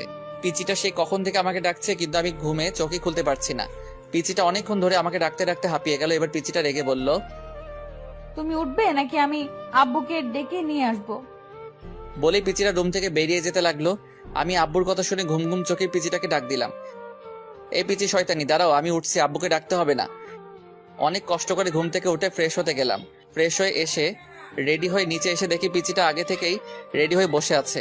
আমি হালকা কিছু নাস্তা করে পিচিটাকে নিয়ে বাড়ি থেকে বের হলাম। আমি বাইকে বসে পিচিটাকে বললাম বাইকে উঠে বসতে, কিন্তু পিচিটা উঠছে না, আমার দিকে তাকিয়ে আছে। কি হলো, এভাবে তাকিয়ে আছো কেন? দেরি হয়ে যাচ্ছে তো। তুমি এত সুন্দর কেন? বলে আমার চুলগুলো এলোমেলো করে দিল। চোখ থেকে সানগ্লাসটা নিয়ে নিজের ব্যাগের ভিতর ঢুকিয়ে নিল। এই পিচ্ছি, আজকে তোমার কি হয়েছে? এসব কি করছো? দাও, আমার গ্লাসটা দাও। না, দিব না। তোমাকে এত স্মার্ট হয়ে থাকতে হবে না। কলেজের কয়েকটা নির্লজ্জ মেয়ে তোমার দিকে কিরকম হা করে তাকিয়ে থাকে, সেটা আমার সহ্য হয় না। ও তাই নাকি? আচ্ছা ঠিক আছে, এখন তাড়াতাড়ি ওঠো, দেরি হয়ে যাচ্ছে। বাইকে উঠতে উঠতে বলল, কি ঠিক আছে? কিছু না, এত কথা বলো কেন? বাইক স্টার্ট দিয়ে এক টানে পিচিটার কলেজে চলে আসলাম। পিচিটা বাইক থেকে নামার পর আমি বললাম, এই পিচি শোনো। কি? কলেজ শেষ হওয়ার পর একটু সামনে এগিয়ে গেলে আমাকে পাবে। তুমি একটু হেঁটে চলে এসো প্লিজ, আমার কিছু কাজ আছে, আমি আবার ঘুরে এদিকে আসতে পারবো না। আচ্ছা। পিচিটা কলেজের গেটের ভিতর ঢুকে গেল। আমি বাইক স্টার্ট দিয়ে কিছুটা এগিয়ে দেখি সায়ান মুখটা মলিন করে বসে আছে, আর আবির, রিহান, রাকিব সায়ানকে সান্ত্বনা দিচ্ছে। আমি সায়ানের কাছে যেতে যেতে বললাম, কিরে মজনু, তোর লাইলি এখনো আসে নাই? আমি কাছে যেতেই সায়ান আমাকে জড়িয়ে ধরে কান্না করতে লাগলো। প্লিজ বন্ধু, তুই কিছু একটা কর, আমি জেনিয়াকে ছাড়া বাঁচবো না। জেনিয়া হলো সায়ানের গার্লফ্রেন্ড। 3 বছর ধরে ওদের রিলেশন, দুজন দুজনকে অনেক ভালোবাসে।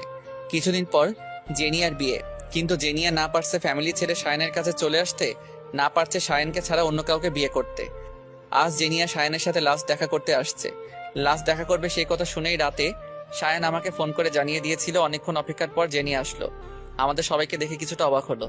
আমি বললাম, জেনিয়া এদিকে আসো। আমি জেনিয়াকে ওদের থেকে কিছু দূরে নিয়ে গেলাম। আমি বললাম, জেনিয়া সত্যি করে বলো তো, তুমি কি সায়ানকে ছাড়া অন্য কারোর সাথে থাকতে পারবে? ওকে ছাড়া থাকতে পারবো না বলেই তো মরার রাস্তা বেছে নিয়েছি। তুমি কি মনে করেছো তুমি মরে গেলে সায়ান বেঁচে থাকতে পারবে? এবার মেয়েটা কান্না করতে লাগলো। তো আমি কি করব বলেন ভাইয়া? পালিয়ে যাও। কিন্তু আমার ফ্যামিলি?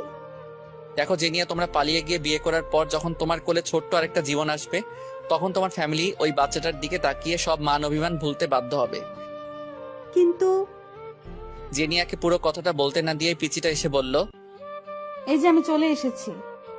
তারপর জেনিয়ার দিকে তাকিয়ে বলল, ওই মেয়েটা কে? বলছি, তুমি ওদের কাছে গিয়ে বসো, আমি ওর সাথে কিছু ইম্পর্টেন্ট কথা বলে আসছি। মেয়েটার সাথে তোমার কিসের ইম্পর্টেন্ট কথা? নির্লজ্জ মেয়েগুলো শুধু সারাদিন তোমার পিছে পিছে লেগে থাকে। কথাগুলো বলতে বলতেই আমার হাত ধরে টেনে নিয়ে যেতে লাগলো। আমার রাগ উঠে গেল চরমে।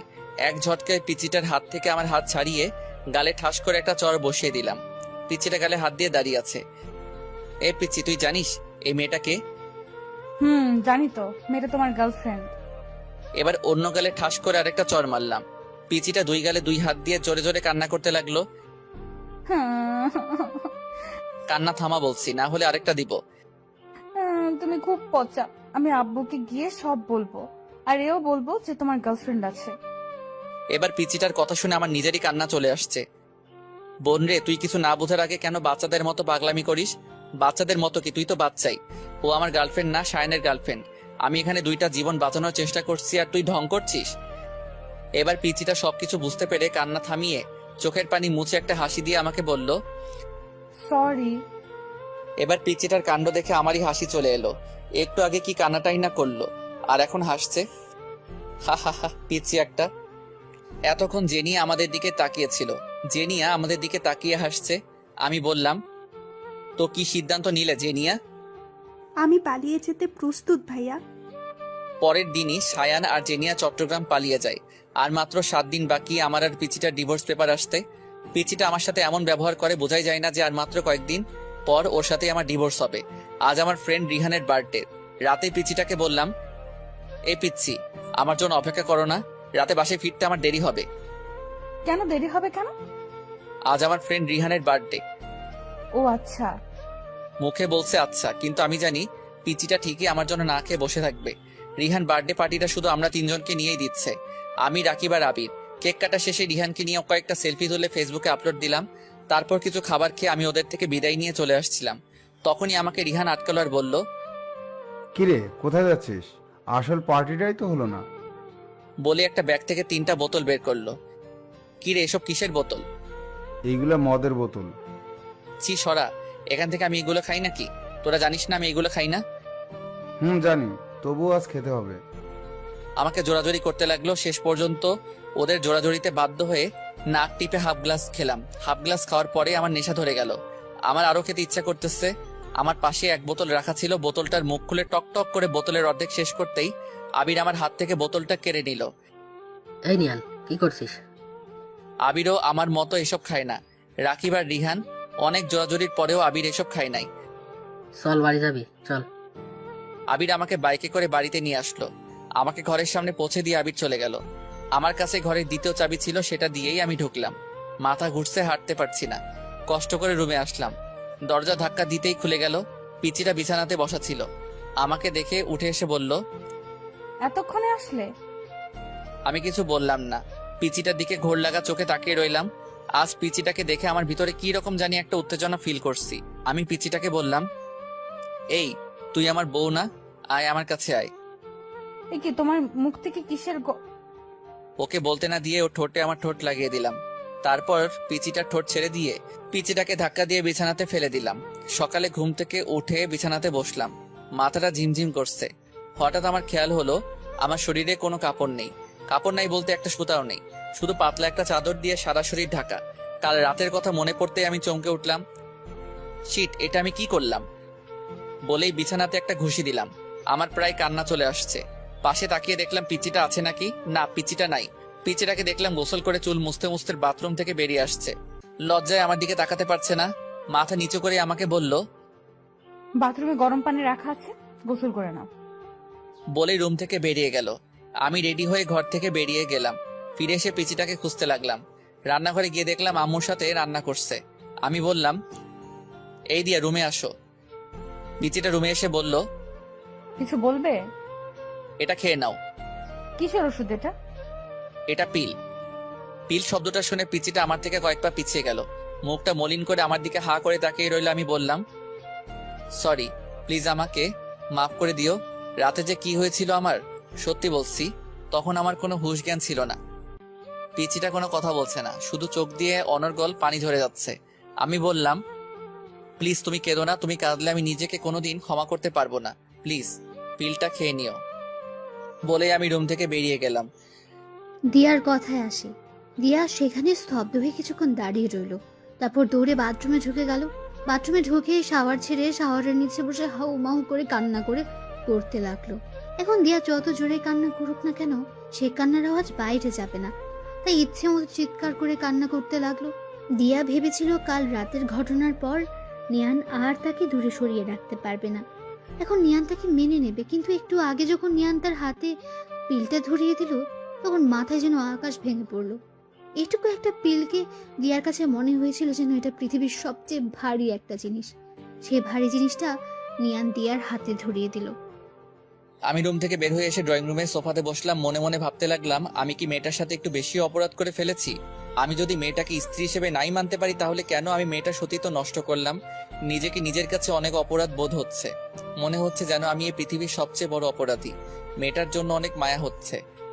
পিচিটার আর আমার ডিভোর্স পেপার আসতে আর মাত্র 4 দিন বাকি। পিচিটা এখন আমার সাথে আগের মতো কথা বলে না, আগের মতো পাগলামি করে না। কিছু জিজ্ঞেস করলে শুধু সেটার উত্তর দেয়। উত্তর দেওয়ার ধরন এমন, হ্যাঁ, না, ঠিক আছে, এর বেশি পিচিটা আমার সাথে একটা কথা বলে না। এখন কলেজে আমাকে ছেড়ে একা একাই চলে যায়। আমি বলেছিলাম আমার সাথে যেতে, কিন্তু পিচিটা বলে সে নাকি একা যেতে পারবে। আমি পিচিটার সেই পাগলামিগুলো অনেক মিস করি। পিচিটার কিছু হলে একটুতেই কেঁদে ফেলা, আমাকে বারবার আব্বুর ভয় দেখানো, এগুলো অনেক মিস করি। আজ বন্ধুদের সাথে কিছুক্ষণ আড্ডা দেওয়ার পর চলে আসলাম পিচিটার কলেজের সামনে। কিছুক্ষণ পর পিচিটা বেরিয়ে আসলো। আমি পিচিটাকে বললাম, বাইকে ওঠো।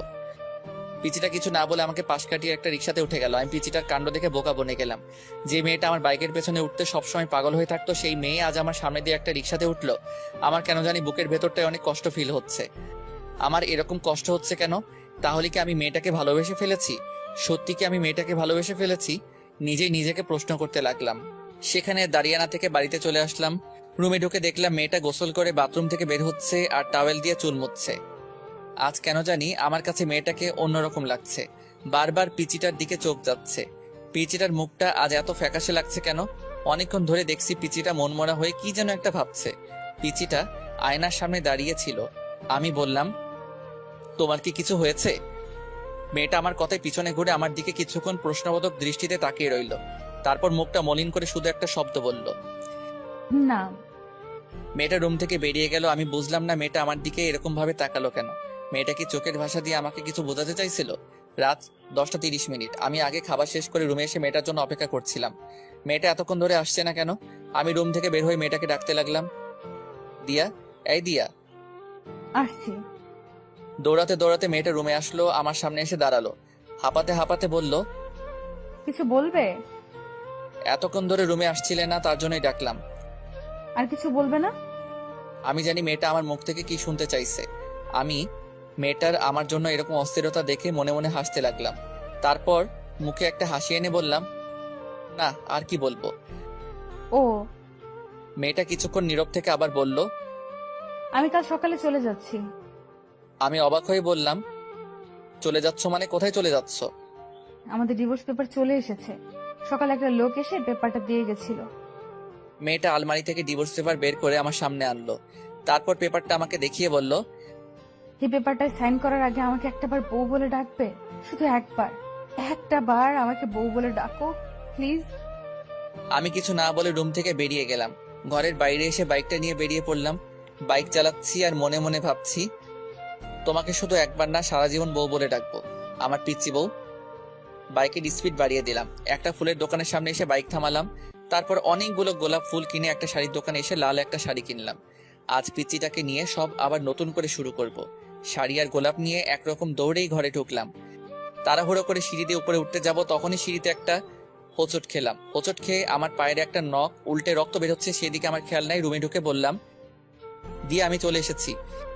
কিন্তু দিয়াকে রুমে দেখতে পাচ্ছি না কেন? মনে হয় বাথরুমে আছে। বাথরুমের দরজা ধাক্কা দিতে দরজা খুলে গেল না। বাথরুমেও নেই। বেলকনিতে দেখতে যাব, তখনই চোখ পড়লো বিছানাতে। দেখলাম ডিভোর্স পেপার রাখা আছে, তার উপর একটা ছোট্ট কাগজ। আমি ডিভোর্স পেপার হাতে নিয়ে দেখলাম ডিভোর্স পেপারে দিয়ার সাইন। আমার বুকের ভিতর ধুপ করে উঠলো। কাগজটার ভাঁজ খুলে পড়তে লাগলাম। প্রিয় নিয়ান আহমেদ, আজ থেকে তুমি মুক্ত। আজ থেকে তোমাকে আর কখনো পিচ্চির জ্বালা সহ্য করতে হবে না। চলে যাচ্ছি সব ছেড়ে। কোথায় যাচ্ছি আমি নিজেও জানি না। তুমি হয়তো ভেবেছিলে যে আমি আমাদের বাড়িতেই যাব। না, আমি যে ওই বাড়িতে যেতে পারবো না। কি মুখ নিয়ে যাব ওই বাড়িতে? আব্বুকে গিয়ে আমি কি বলবো? তোমাকে বলেছিলাম যে সকালে যাব, কিন্তু একটু আগে তোমাকে যখন বললাম আমাকে একবার বউ বলে ডাকতে, তুমি আমার থেকে মুখ ফিরিয়ে বাইরে চলে গেলে তখনই বুঝে গেলাম আমাকে তোমার আর সহ্য হচ্ছে না। তাই সকাল পর্যন্ত থেকে তোমার অসহ্যের কারণ হতে চাই না, চলে গেলাম। তোমার মুখে সেই পিচ্চি শয়তানির ডাকটা অনেক মিস করব। ভালো থেকো, আর সুন্দর একটা বড় মেয়েকে বিয়ে করো। তোমার তো আবার পিচ্চি মেয়েদের সহ্য হয় না, এতে তোমার পিচ্চি বউ। চিঠিটা পড়ার পর আমার চোখ ঝাপসা হয়ে আসছিল, সারা পৃথিবীটা যেন আমার চোখের সামনে ঘুরছিল। সাথে সাথে সেখানে বসে পড়লাম, জোরে একটা চিৎকার দিলাম, দিয়া তুমি এটা কি করলে দিয়া? আমি তোমাকে কোথাও যেতে দিব না। বলেই দৌড়ে রুম থেকে বেরিয়ে গেলাম। বাইক স্টার্ট দিয়ে কোন দিকে যাব কিছুই বুঝতে পারছি না। অতঃপর কোনো দিশা না পেয়ে সামনের দিকে যেতে লাগলাম। দিয়ার কথায় আসে, রাস্তা দিয়ে আনমনে হাঁটছে দেয়া, চোখ দিয়ে অঝোর বৃষ্টি পড়ছে, বাতাসে চুলগুলো উঠছে। কোথায় যাচ্ছে সে নিজেও জানে না, শুধু এটা জানে যে নিয়ানের জীবন থেকে অনেক দূরে চলে যাবে। নিয়ানকে সে নিজের জীবনের চাইতেও বেশি ভালোবাসে। সেই ছোটবেলা থেকে নিয়ান তার মনে জায়গা করে আছে। আজ সেই মনের মানুষটাকে ছেড়ে অনেক দূরে চলে যাচ্ছে সে। দিয়া মনে মনে ভাবছে, সে কি দূরে চলে গেলে নিয়ানকে ভুলে থাকতে পারবে? আবার নিজেকে নিজে উত্তর দিচ্ছে, নিজেকে ভুলতে পারে, কিন্তু নিয়ানকে কোনোদিনও ভুলতে পারবে না। এসব ভাবতে ভাবতে কোনো সময় যে রাস্তার মাঝখানে চলে এসেছে সে নিজেও জানে না। পেছন থেকে হঠাৎ একটা কার এসে দিয়াকে অনেক জোরে ধাক্কা দিল। দিয়া ছিটকে অনেক দূরে গিয়ে পড়ল। আস্তে আস্তে চোখ বন্ধ হয়ে আসছে দিয়ার। চোখে বন্ধ করার আগে চোখে ঝাপসা দেখতে পেল, একটা লোক তাকে পাচাকোলা করে কোলে তুলেছে।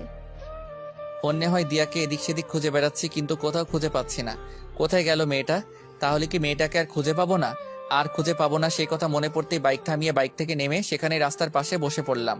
তাহলে আমি কি আমার পিচিটাকে হারিয়ে ফেলেছি? না, এটা হতে পারে না। বলে জোরে একটা চিৎকার দিলাম, দিয়া। চিৎকার করে কান্না করতে লাগলাম আর জোরে জোরে বলতে লাগলাম, দিয়া তুমি কোথায়? প্লিজ আমাকে ছেড়ে কোথাও যেও না দিয়া। দিয়া আমি তোমাকে অনেক ভালোবাসি দিয়া। এই পিচি শয়তানি, তুই শুনতে পারছিস? আমি তোকে অনেক ভালোবাসি। হাওয়া করে কান্না করতে লাগলাম। এই দিয়া, তুমি আমার থেকে একবার বউ ডাক শুনতে চেয়েছিলে না? এই যে আমি তোমাকে বউ ডাকছি। বউ, এই বউ তুমি কোথায়? বউ তুমি শুনতে পারছো আমি তোমাকে বউ ডাকছি? ইয়া আল্লাহ, তুমি আমার পিচ্চি বউকে আমার কাছে এনে দাও। আমি যে ওকে ছাড়া বাঁচবো না আল্লাহ, সব দোষ আমার।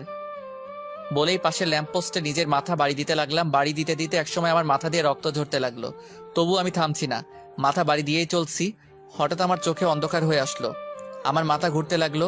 তারপর আমি মাটিতে লুটিয়ে পড়লাম। এরপরে কি হয়েছিল আমার আর কিছু মনে নাই। দিয়া বলে চিৎকার দিয়ে উঠলাম, এ কি আমি কোথায়? সারা রুমে চোখ বুলাতেই বুঝতে পারি এটা একটা হসপিটাল। মাথায় ব্যথা অনুভব করলাম, মাথায় হাত দিয়ে দেখি ব্যান্ডেজ। আমার চিৎকার শুনে আম্মু দৌড়ে কেবিনে ঢুকলেন। আম্মু আমার পাশে এসে বসে বললেন, এখন কেমন লাগছে নিয়ান? আমি আম্মুর প্রশ্নের উত্তর না দিয়ে কান্না করতে করতে বললাম, আম্মু দিয়া। চুপ কর, তোকে আর কিচ্ছু বলতে হবে না। আমি চিঠিটা পড়েছি আর তোদের ডিভোর্সের পেপারটাও দেখেছি। তুই মেয়েটার সাথে এমন কেন করলি নিয়ান? বলে আম্মু কান্না করতে করতে কেবিন থেকে বেরিয়ে গেলেন। আমি অসুস্থ না হলে হয়তো আম্মু আমার গালে কষে একটা চড় মারতেন। আমার অসুস্থতার জন্য সেটা করলেন না। আমার দিয়ার কথা মনে পড়তেই আমার বুকটা কেঁপে উঠল। হাতের স্যালাইন খুলে হাসপাতালের সিট থেকে নামলাম, দাঁড়াতেই পারছি না, অনেক কষ্ট হচ্ছে, তবুও উঠে দাঁড়ালাম। যতই কষ্ট হোক আমাকে যে যেতে হবে, আমার পিচিটাকে যে খুঁজে বের করতে হবে। কেবিন থেকে বেরিয়ে পড়লাম, মাথাটা ঝিমঝিম করছে। আমাকে দেখে আম্মু চিৎকার দিয়ে উঠলেন, নিয়ান, তুই এই অবস্থাতে কোথায় যাচ্ছিস? বলেই পেছন থেকে আম্মু আমার হাত চেপে ধরলেন। আম্মু আমাকে ছাড়ো, আমাকে যেতে হবে, দিয়াকে খুঁজে বের করতে হবে। নিয়ান বাবা, এরকম পাগলামি করিস না, তোর শরীরটা যে ভালো না। তাছাড়া দিয়াকে খুঁজতে তোর আপু আর চাচা গেছেন। না আম্মু, আমাকেও যেতে হবে। বলে এক ঝটকায় আম্মুর থেকে আমার হাত ছাড়িয়ে দৌড়ে যেতে লাগলাম। কিছুটা যেতেই মাথাটা ঘুরতে লাগলো, আর যেতে পারলাম না, সেখানেই মাথা ঘুরে পড়ে গেলাম। এদিকে আজ 3 দিন পর দিয়ার জ্ঞান ফিরল। দিয়া চোখ খুলতে নিজেকে একটা হসপিটাল আবিষ্কার করে। পাশে লক্ষ্য করে দেখে নিয়ানের বয়সে একটা ছেলে বসে আছে। দিয়া বলল, আমি কোথায় আর এখানে কিভাবে আসলাম? দিয়াকে উঠতে দেখে ছেলেটা বলল, আপনার এখন কেমন লাগছে? ভালো, কিন্তু আমি এখানে কেন? আর এটা কোন জায়গা? আপনি এখন মালয়েশিয়ায়। মানে আমি মালয়েশিয়ায় কিভাবে আসলাম? আমি তো একটা গাড়ির সাথে। দিয়াকে আটকিয়ে ছেলেটা বলল, হ্যাঁ, সেদিন আপনি আমার গাড়ির সাথে ধাক্কা খেয়েছিলেন। ধাক্কা অনেক জোরে লেগেছিল, আপনার অনেক ব্লিডিং হচ্ছিল। আমি আপনাকে সেখানকার একটা হসপিটালে নিয়ে যাই। অনেকক্ষণ আপনার চিকিৎসা চলার পর ডাক্তার বেরিয়ে এসে বলল 72 ঘন্টার ভেতরে আপনার জ্ঞান না ফিরলে আপনাকে আর বাঁচানো সম্ভব হবে না। অতবার উন্নত চিকিৎসার জন্য সেদিনই আপনাকে আমি মালয়েশিয়ায় নিয়ে আসি, আর আজ ঠিক 71 ঘন্টা পর আপনার জ্ঞান ফিরল। আপনি আমাকে কেন বাঁচালেন? আমি মরে গেলেই তো ভালো হতো। আমার সামনে একজন মানুষ মারা যাবে সেটা আমি চেয়ে চেয়ে দেখবো, তাও আবার আমার গাড়ির সাথে অ্যাক্সিডেন্ট হয়েছে। আচ্ছা, আপনি সেদিন মাঝ রাস্তায় দিয়ে হাঁটছিলেন কেন? আর মরে গেলে ভালো হতো এটা কেন বলছেন? দিয়া নিয়ানের সাথে ঘটে যাওয়া সব ঘটনাই ছেলেটাকে বলল। সব বলার পর ছেলেটার দিকে তাকাতেই দেখলো ছেলেটার চোখে পানি। ছেলেটা বলল, একটা মেয়ে একটা ছেলেকে এতটা ভালোবাসতে পারে? দিয়া কিছু বলল না, শুধু চোখ দিয়ে পানি ঝরছে। ছেলেটা আবার বলল, ওই বজ্জাত ছেলেটা কি করে পারলো আপনার মতো একটা মিষ্টি মেয়েকে কষ্ট দিতে? প্লিজ ওকে কিচ্ছু বলবেন না, ও অনেক ভালো ছেলে। আপনাকে এত কষ্ট দেওয়ার পরও আপনি বলছেন ছেলেটা ভালো? আমি যে ওকে আমার জীবনের চাইতেও বেশি ভালোবাসি, তাই ও যতই খারাপ হোক আর আমাকে যতই কষ্ট দেখ না কেন, আমার কাছে ও ভালোই থাকবে। সত্যি আপনার তুলনা হয় না। যে ছেলেটা আপনাকে এত অবহেলা কষ্ট দিল আর আপনি তাকেই বলছেন ভালো। আচ্ছা, আপনার নামটাই জানা হলো না। আমি দিয়া। আর আমি আরিয়ান চৌধুরী। আমি হলাম এই চৌধুরী সাহেবের মা। দিয়া দেখতে পেল কথাটা বলতে বলতে একজন মহিলা কেবিনে ঢুকছেন। আরিয়ান মহিলাটাকে দেখিয়ে বলল, দিয়া, উনি আমার আম্মু। রিয়া মুখ দিয়ে সালাম দিল, তারপর বলল, উনি এখানে? আমরা এখানে মালয়েশিয়ায় থাকি। এখন কেমন লাগছে মা? জি ভালো আন্টি। আমাকে আন্টি না, মা বলে ডেকো। জানো, কালকে যখন তোমাকে আমি প্রথম দেখি তখনই আমার মায়ের কথা মনে পড়ে যায়। তোমাকে দেখতে হুবহুব আমার মায়ের মতো। কথাগুলো বলে শেষ করেই চোখের পানি মুছলেন। রিয়া বুঝতে পারলো ওরা দুজনে অনেক ভালো মনের মানুষ। তারপর বলল, আচ্ছা ঠিক আছে, ডাকবো। আচ্ছা মা, তুমি এখন একটু রেস্ট নাও, আমরা বাইরে যাই। বলে ওরা চলে গেলেন। আরিয়ান চৌধুরীর পরিচয়টা একটু ভালো করে দিয়ে দেই। আরিয়ান চৌধুরী অনেক বড় একজন বিজনেসম্যান। বিজনেসটা ওর বাবারই, কিন্তু 2 বছর আগে ওর বাবা মারা যাওয়াতে পুরো বিজনেসটা ওকে সামলাতে হচ্ছে। বাংলাদেশ আর মালয়েশিয়া মিলে 3টা কোম্পানি আছে ওদের, তাই আরিয়ান চৌধুরী মালয়েশিয়ায় পরিবার নিয়ে থাকে। পরিবার বলতে ওর মা আর ছোট্ট একটা বোনকে নিয়ে তার পরিবার। 7 দিন পর আজ দিয়াকে হসপিটাল থেকে বাড়িতে যাওয়ার অনুমতি দিয়েছে, কিন্তু দিয়া ভাবতে লাগলো তার তো কোনো বাড়ি নেই, সে এখন কোথায় যাবে? এসব ভাবছিল তখনই আরিয়ান চৌধুরী ও তার মা ঢুকলো। আরিয়ান বলল, চলেন, আজ আপনাকে হসপিটাল থেকে ছেড়ে দিয়েছে। কিন্তু আমি কোথায় যাব? কোথায় যাবে মানে? আমাদের বাড়িতে যাবে। কিন্তু আমি আপনাদের বাড়িতে কোন পরিচয়ে যাব? আমার তো আর কোনো পরিচয় নাই। আমাদের বাড়িতে যেতে তোমার কোনো পরিচয় লাগবে না মা। আম্মু, উনি যখন পরিচয় চাইছেন তাহলে ওনাকে একটা পরিচয় দিলে সমস্যা কোথায়? কি পরিচয় দিবি তুই ওকে? আমার বউয়ের পরিচয়। মানে? আরে আরে, আপনি তো ভয় পাবেন না। আমি আপনাকে সত্যিকারের বউ হতে বলছি না, শুধু আপনার পরিচয়টা হবে আপনি আমার বউ। কিন্তু আর কোনো কিন্তু না, এবার বাড়িতে চলুন। এদিকে আমি হাসপাতাল থেকে বাড়িতে এসে পাগলের মতো হয়ে গেলাম। প্রত্যেকদিন দিয়াকে খুঁজতে বের হই, কিন্তু কোথাও খুঁজে পাই না। সারা বাংলাদেশের অলিগলি সব খুঁজলাম, কিন্তু কোথাও খুঁজে পেলাম না। এভাবে প্রত্যেকদিন মেয়েটাকে পাগলের মতো খুঁজে বেড়াই, যে মেয়েটাকে আমি সহ্যই করতে পারতাম না। আজ সেই মেয়ের জন্য প্রত্যেক রাত কান্না করে বালিশ ভিজাই। এভাবে দিয়ার অপেক্ষায় কেটে গেল অনেক নির্ঘুম রাত, কেটে গেল 5-5টা বছর। এর মধ্যে দিয়ার কথা প্রায় সবাই ভুলেই গেছে। সবাই বলছে দিয়া নাকি আর ফিরে আসবে না, ও নাকি মারা গেছে। চাচা চাচিও অনেক কষ্ট করে হলেও সেটা মেনে নিয়েছেন, কিন্তু আমি এখনো দিয়ার পথ চেয়ে বসে আছি। আমার বিশ্বাস দিয়া একদিন না একদিন ফিরে আসবেই। এর মধ্যে আব্বু আম্মু অনেকবার বলেছেন যে বিয়ে করে নতুন করে জীবন শুরু করতে, কিন্তু আমি ওদের বারবার বলে দিচ্ছি যে দিয়ার অপেক্ষায় সারা জীবন পার করে দিতে পারবো। আজ আব্বু হঠাৎ রুমে এসে বললেন, তুই কি এভাবেই জীবনটা শেষ করে দিবি? তোর কি মনে হয় মেয়েটা এখনো বেঁচে আছে? আর বেঁচে থাকলেও কি তোর জন্য বসে আছে নাকি? বেঁচে থাকলেও হয়তো কারোর সাথে বিয়ে হয়ে সংসার করছে। আব্বু প্লিজ। তোকে আমি 2টা অপশন দিচ্ছি, বিয়ে কর নয়তো চাকরি বাকরি কিছু একটা করে জীবনটা নতুন করে শুরু কর। কিছুক্ষণ চুপ থেকে বললাম, ওকে আব্বু, আমি চাকরি করব। আব্বু একটা স্বস্তির নিঃশ্বাস ফেলে চলে গেলেন। পরের দিন আমি একটা চাকরির ইন্টারভিউ দিতে যাই। ইন্টারভিউ দেওয়ার পর আমাকে কিছুক্ষণের জন্য ওয়েটিংয়ে রাখে। আমাকে কিছুক্ষণ পর আবার আমাকে ডাকে। আমাকে বলে, কংগ্রাচুলেশনস, আপনার চাকরি হয়ে গেছে, কিন্তু সেটা মালয়েশিয়ায়। আপনার সব রেজাল্ট ভালো দেখে আমরা আমাদেরই আরেকটা কোম্পানি থেকে ট্রান্সফার করে দেই। মালয়েশিয়ার কথা শুনে কেন জানি আমি হ্যাঁ বলে দেই। আমার কেন জানি মনে হচ্ছে মালয়েশিয়ায় কিছু একটা আছে। বাড়িতে এসে আব্বুকে বলতেই আব্বু অনেক খুশি হলেন। রাতের খাবার খেয়ে রুমে এসে ঘুমানোর চেষ্টা করছি, কিন্তু ঘুম আসছে না। বারবার দিয়ার সেই নিষ্পাপ হাসি চোখে ভেসে উঠছে।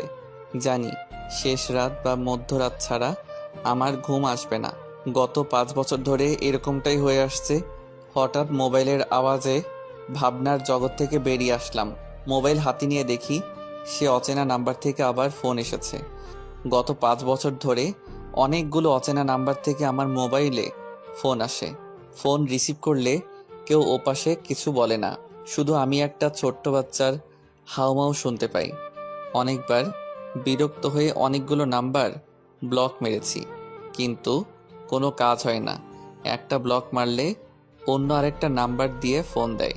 দিয়া যদি আমাকে কোনোদিন ফোন দেয়, এই আশাতে সিমটাও পাল্টাতে পারি না। প্রথম বিরক্ত লাগলেও এখন কেন জানি আমার ওই পিচ্চিটার অস্পষ্ট ভাষা শুনতে ভালো লাগে। তাই এখন প্রত্যেকটা দিন ফোনটা রিসিভও করি। আজও ফোন রিসিভ করে হ্যালো বলার সাথে সাথেই সেই পরিচিত আওয়াজ শুনতে পাই। ওপাশ থেকে আব্বু আম্মু বলে অস্পষ্ট ভাষায় কি যেন একটা বলছে, কিছু বুঝতে পারি না। শুধু এই আব্বু আম্মু ডাকটাই বুঝতে পারি। আজকে আমি মালয়েশিয়ায় যাচ্ছি। বাড়িতে সবার থেকে বিদায় নিয়ে এয়ারপোর্টে চলে আসলাম। এয়ারপোর্টে এসে ওই দিন যেই লোকটা আমার ইন্টারভিউ নিয়েছিল সেই লোকের সাথেই আরও অনেকগুলো লোকজন দেখতে পারলাম। পরে জানতে পারলাম ওরাও আমার মতোই মালয়েশিয়াতে চাকরি করতে সিলেক্ট হয়েছে। ওদের মধ্যে একজনের সাথে আমার অনেক ভাব জমে গেল। ওর নাম জিসান। বিমানে আমার পাশের সিটেই বসেছিল। ওর সাথে মিশে বুঝতে পারলাম ছেলেটা একটু বেশি চঞ্চল টাইপের, অনেক বেশি কথা বলে। ফ্লাইট ল্যান্ড করলো মালয়েশিয়ায়। আমি মালয়েশিয়ার মাটিতে পা রাখতেই আমার বুকটা কেঁপে উঠল। বুঝতে পারলাম না কেন হলো এমনটা। মালয়েশিয়া নামটা শোনার পর থেকেই আমার কেমন যেন অদ্ভুত একটা ফিলিংস কাজ করছিল। আমরা যেই কোম্পানিতে কাজ করতে আসছি সেই কোম্পানিরই কয়েকজন লোক এসে আমাদের একটা হোটেলে নিয়ে গেল। আজকে রেস্ট নিয়ে কালকে থেকে অফিস। আমি হোটেলে এসে আমার রুমে ঢুকলাম। ফ্রেশ হয়ে বসে আছি। বসে বসে বোর হচ্ছি, তাই ভাবলাম শহরটা একটু ঘুরে দেখি। রুম থেকে বের হতেই জিসানের সামনে পড়লাম। জিসান আমাকে দেখে হেসে বলল, কি ভাই, কোথায় বের হচ্ছেন? আসলে রুমে বসে বসে বোর হচ্ছিলাম, তাই একটু ঘুরতে যাচ্ছি। আমিও সেম ভাই, চলেন আমিও যাব আপনার সাথে। তাহলে তো ভালোই হলো, আমাকেও একা একা ঘুরতে হবে না। চলেন। কোথায় যাওয়া যায় বলেন তো? আমি তো এখানকার জায়গা তেমন চিনি না। আমি চিনি ভাই, চলেন ভাই, আমরা এখানকার সব থেকে বড় শপিং মলে যাই। অনেক সুন্দর একটা শপিং মল। আমারও একটা জিনিস কিনতে হবে, জিনিসটাও কিনলাম আর ঘোরাঘুরিও করলাম। আচ্ছা চলুন। একটা ট্যাক্সি নিয়ে শপিং মলের সামনে এসে নামলাম। সত্যি শপিং মলটা অনেক বড় এবং সুন্দর। শপিং মলের ভিতরে ঢুকতে আমার শরীরে একটা কঠিন ঠান্ডা বাতাস লাগলো আর আমার বুকের ভিতর ধুকধুক করতে লাগলো। আমি সেখানটায় দাঁড়িয়ে হার্টবিটের ধুকধুকানি ফিল করতে লাগলাম। আমার এরকম হচ্ছে কেন? জিসান বলল, কি ভাই, এখানে দাঁড়িয়ে আছেন কেন আর কি ভাবছেন? আমি এই শপিং মলে ঢোকার সাথে সাথেই আমার শরীরে কি রকম জানি ঠান্ডা বাতাস লাগলো। আরে ভাই, এটা এসির বাতাস। না, এটা এসির বাতাস হতে পারে না। এসির বাতাস এত মোলায়েম আর কঠিন না, আর এই বাতাসটা একেবারে আমার বুকের ভিতর লেগেছে। আরে ভাই, কি সব আবল তাবল বলছেন? আমি জোরে একটা নিঃশ্বাস ফেলে বললাম, না কিছু না, চলেন। তারপর জিসানকে নিয়ে লিফটে করে শপিং মলটার 3 তলাতে উঠলাম। জিসান ঘুরে ঘুরে টি শার্ট দেখছে, হয়তো টি শার্ট কেনার জন্যই আসছে। আমি আর ওকে জিজ্ঞেস করলাম না। জিসান একটা টি শার্ট হাতে নিয়ে চেঞ্জ রুমে গেল। আমার একটা শার্ট অনেক ভালো লাগছে, সেই শার্টটাই নেড়েচেড়ে দেখছিলাম। হঠাৎ আমার চোখ আটকে গেল একটা মেয়ের উপর। মেয়েটা আমার ঠিক উল্টো দিকে মুখ করে লিফটের সামনে দাঁড়িয়ে আছে। মেয়েটাকে আমার এত চেনা চেনা লাগছে কেন? আমি মেয়েটার মুখ দেখতে না পারলেও আমার কেন জানি মনে হচ্ছে মেয়েটা আমার অনেক দিনের চেনা কেউ। আমার হার্টবিট অনেক স্পিডে দৌড়াচ্ছে। দৌড়ে আমি মেয়েটার কাছে যেতে লাগলাম। আমি দৌড়ে মেয়েটার কাছে যাওয়ার আগেই মেয়েটা লিফটে উঠে গেল। আমি লিফটের সামনে এসে দেখলাম লিফট লেগে গেছে। সেখানে দাঁড়িয়েই হাঁপাতে লাগলাম। হঠাৎ চোখ পড়ল পাশের সিঁড়ির উপর। আমি দৌড়ে সিঁড়ি দিয়ে নামতে লাগলাম। নিচতলায় আসতেই দেখলাম মেয়েটা শপিং মল থেকে বের হয়ে যাচ্ছে। আমিও দৌড়ে শপিং মল থেকে বের হতেই দেখলাম মেয়েটা একটা গাড়িতে উঠে গেছে। গাড়িতে কালো গ্লাস থাকাতে তখনও আমি মেয়েটাকে দেখতে পাই নাই। গাড়িটা অনেক স্পিডে চলে গেল। আমি সেখানে দাঁড়িয়ে রইলাম। পিছন থেকে দিশান ডাকতে ডাকতে আসলো। নিয়ান ভাই, নিয়ান ভাই। আমার পাশে এসে হাঁপাতে লাগলো। আবার বলল, কি ভাই, শপিং মল থেকে এভাবে দৌড়ে বের হচ্ছিলেন কেন? পিছন থেকে আমি এত ডাকলাম, আপনি শুনলেনই না। পরে বলবো, এখন হোটেলে চলুন। সত্যি আপনি অনেক অদ্ভুত ভাই। চলুন। পরের দিন সকালে রেডি হয়ে অফিস যাওয়ার জন্য হোটেলের বাইরে আসলাম। পিছন থেকে জিসান এসে বলল, কি ভাই, আমাকে ফেলেই চলে যাচ্ছেন? আমি ভাবলাম আপনি হয়তো নিচে আছেন, তাই আমি নিচে আসলাম। অফিসের বাস এসে আমাদের নিয়ে গেল। অফিসে আসলাম। অফিসে ঢোকা মাত্রই সেই দিন শপিং মলের মতো একটা ঠান্ডা বাতাস লাগলো। আমি অফিসের ভিতর ঢুকেই কেন জানি অস্থির অস্থির লাগছে। পিয়ন এসে বলল, সবাই এক এক করে ম্যাডামের সঙ্গে মিট করে আসুন। একজন একজন করে একটা রুমে যাচ্ছে আর 4-5 মিনিট পর পর বেরিয়ে আসছে। এইভাবে এক এক করে সবাই গেল। আমি এখনো বসে আছি। জিসান এসে বলল, ভাই যান যান, ভেতরে যান, আর গিয়ে পরি দেখে আসুন। কি বলছেন? কি পরি কোত্থেকে আসলো? আরে ভাই, এই পরি সেই পরি না, এটা মানুষ পরি। মানে আমাদের বসটা দেখতে একেবারে পরির মতো। আমাদের কি মেয়ে বস নাকি? ভাই তাড়াতাড়ি যান। আমি উঠে আমাদের বস মানে মেয়েটার দরজার পাশে এসে বললাম, may I come in madam? Yes, come in. মেয়েটার কণ্ঠ শুনে আমি চমকে উঠলাম। চোখ তুলে তাকাতেই আমি স্তব্ধ হয়ে দাঁড়িয়ে রইলাম। আমি কি দেখছি? আমি নিজের চোখকেই বিশ্বাস করতে পারছি না। তখন আমার মুখ দিয়ে শুধু একটা শব্দ বেরিয়ে আসলো, দিয়া তুমি? আমি আমার নিজের শরীরে একটা চিমটি কেটে চোখ বন্ধ করে আবার তাকালাম। আমি ঠিকই দেখছি, দিয়া আমার সামনে, আমার পিচ্চি বউ আমার সামনে। কিন্তু এটা কোন দিয়া? এটা কি সেই পিচ্চিটা? পিচ্চিটা তো এখন পিচ্চি নাই, অনেক বড় হয়ে গেছে। এদিকে দিয়া আমাকে দেখে চেয়ারে বসে থাকতে পারলো না, চেয়ার থেকে উঠে দাঁড়ালো। মুখটা হা করে আমার দিকে অবাক দৃষ্টিতে তাকিয়ে রইল, আর গাল বেয়ে চোখের পানি গড়িয়ে পড়ছে।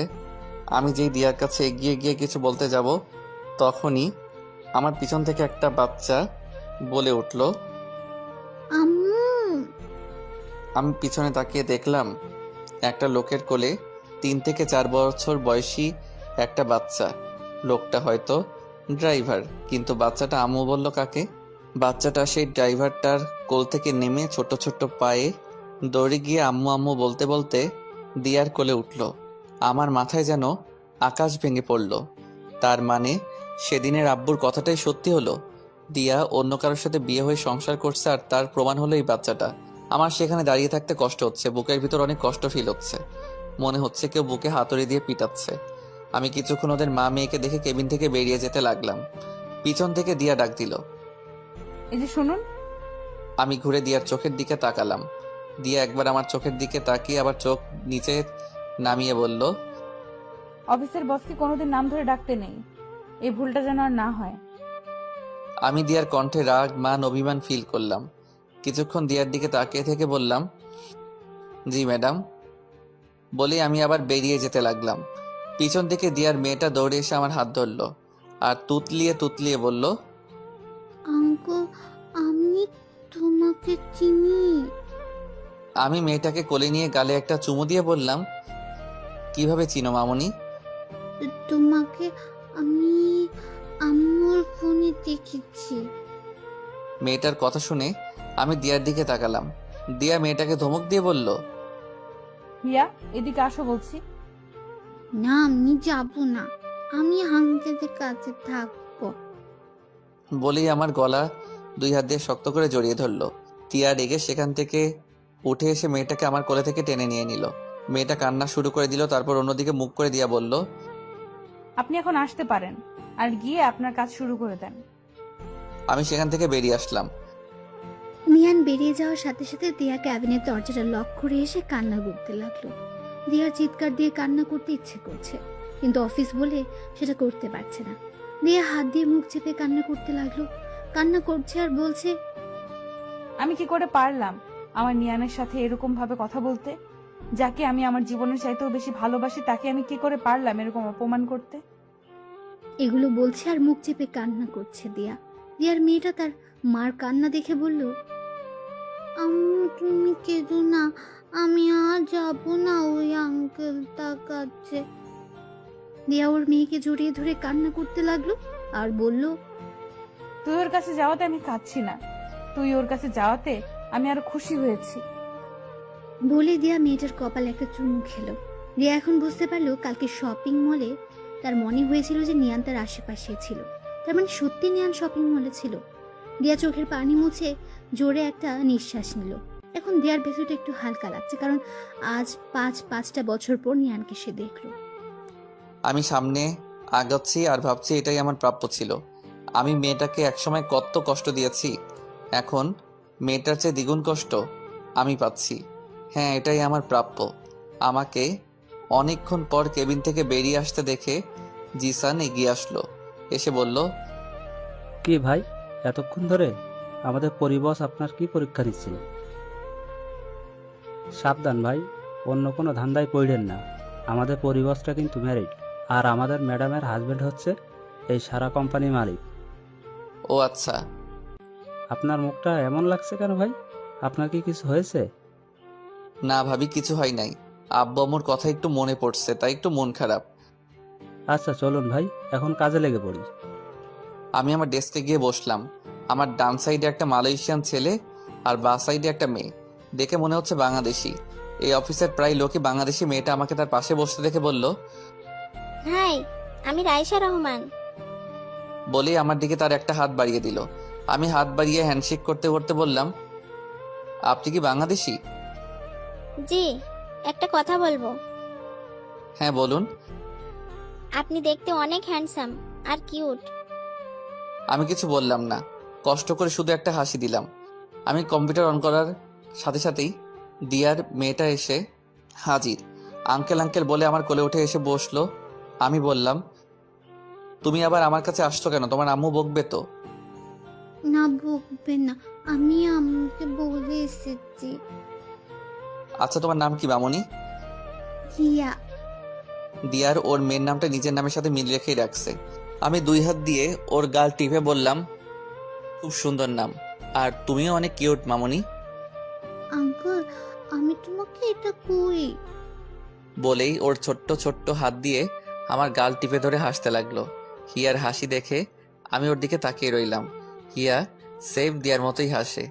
তারপর হিয়া আমার দাঁড়িয়ে হাত দিয়ে বলল, আঙ্কেল, এগুলোর নাম কি? এগুলোর নাম দাড়ি।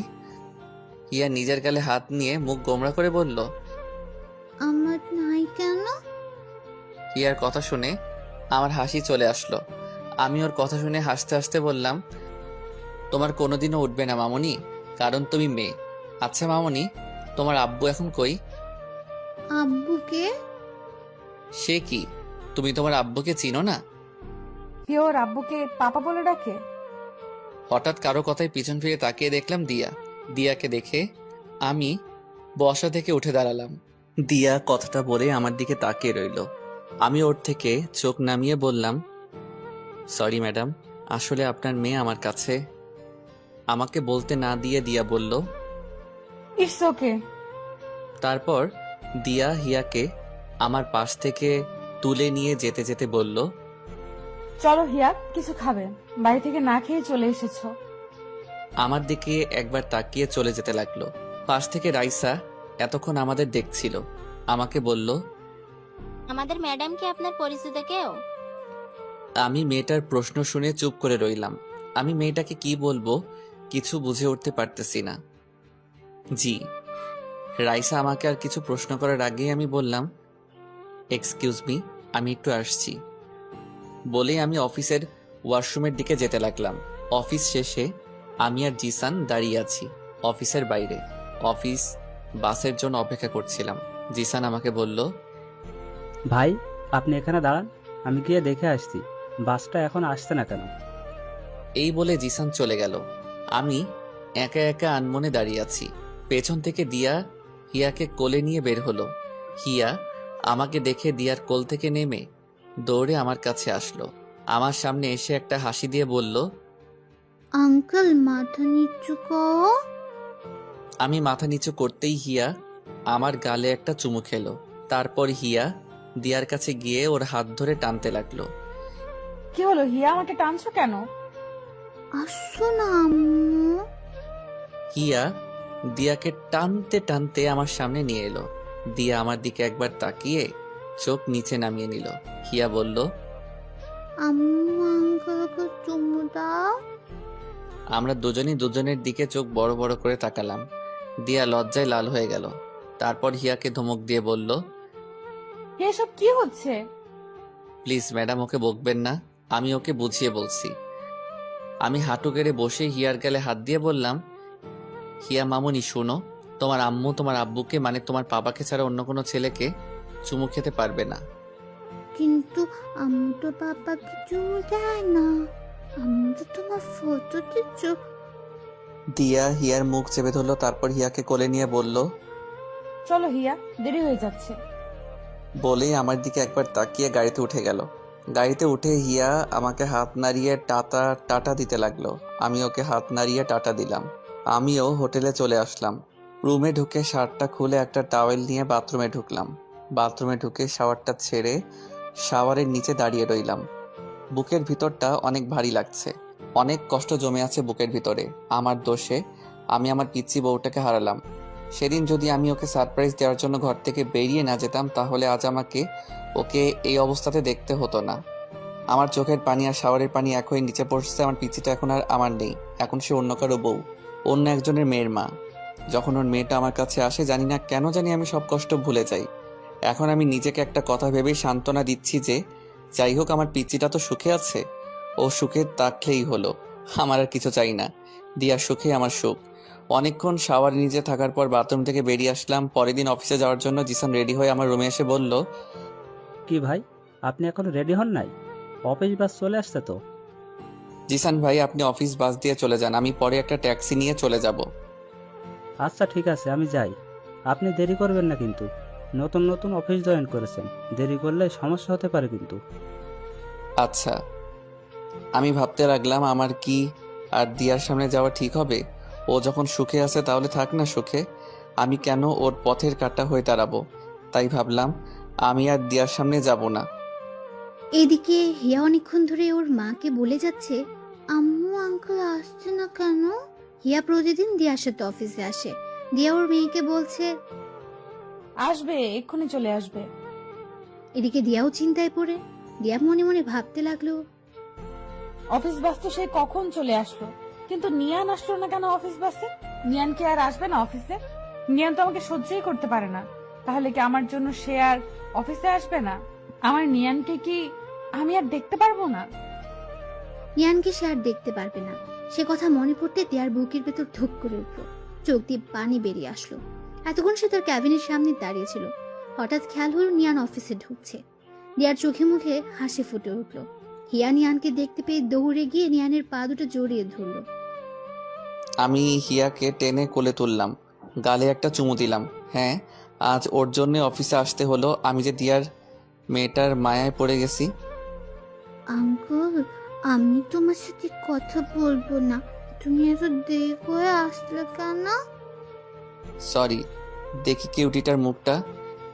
হিয়া মুখটা অন্যদিকে ঘুরিয়ে নিল। আমি এবার হিয়াকে কাতুকুতু দিতে লাগলাম। হিয়া খিলখিল করে হাসতে লাগলো। দিয়া ওদের দেখে একটা হাসি দিয়ে চোখ মুছে জোরে একটা নিঃশ্বাস ফেলে ক্যাবিনে চলে গেল। আমি সারাদিন হিয়াকে নিয়ে মেতে রইলাম। মেয়েটা অনেক পাকা পাকা কথা বলছে, আর আমি সেই কথা শুনে হাসতে হাসতে ফেটে পড়ছি। হিয়া বারবার ক্যাবিন থেকে বের হয়ে এসে কিছুক্ষণ ওদের দেখে, তারপর একটা হাসি দিয়ে আবার নিজের ক্যাবিনে চলে যায়। এভাবে সারাটা দিন কেটে গেল।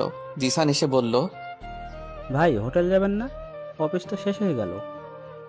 আমার যাওয়ার কথা শুনেই হিয়া আমার গলা জড়িয়ে ধরল। না আঙ্কেল, যাবে না। জিসান ভাই, আপনি অফিস বাস দিয়ে চলে যান, আমি সকালের মতো ট্যাক্সি দিয়ে চলে যাব। জিসান চলে গেল। কিছুক্ষণ পর দিয়া কেবিন থেকে বেরিয়ে আমাদের কাছে এসে হিয়াকে বলল, হিয়া আসো, আমরা বাসায় যাব। না, আমি যাব না। চলেন, আমি আপনাদের গাড়িতে তুলে দিয়ে আসছি। অফিসের বাইরে এসে দিয়ার গাড়ির সামনে আসলাম। দিয়া আগে গিয়ে গাড়িতে বসলো। আমি হিয়াকে বললাম, হিয়া আমার দিকে তাকাও। হিয়া আমার কাছ থেকে মুখ তুলে তাকালো। আমি বললাম, যাও এখন বাসায়। তুমি এরকম করলে কিন্তু আমি কালকে আর এখানে আসবো না। হিয়া আমার কথা শুনে গাড়িতে উঠে গিয়ে বসলো। আমি হিয়ার গালে একটা চুমু দিয়ে সেখান থেকে চলে যেতে লাগলাম। হঠাৎ পিছন থেকে দিয়া ডাক দিল। এই যে শোনো। আমি পিছন ফিরে তাকাতেই দেখলাম দিয়া গাড়ির থেকে মুখ বের করে আছে। আমি বললাম, জি বলুন। অফিস বাস তো চলে গেছে, তুমি কিভাবে যাবে?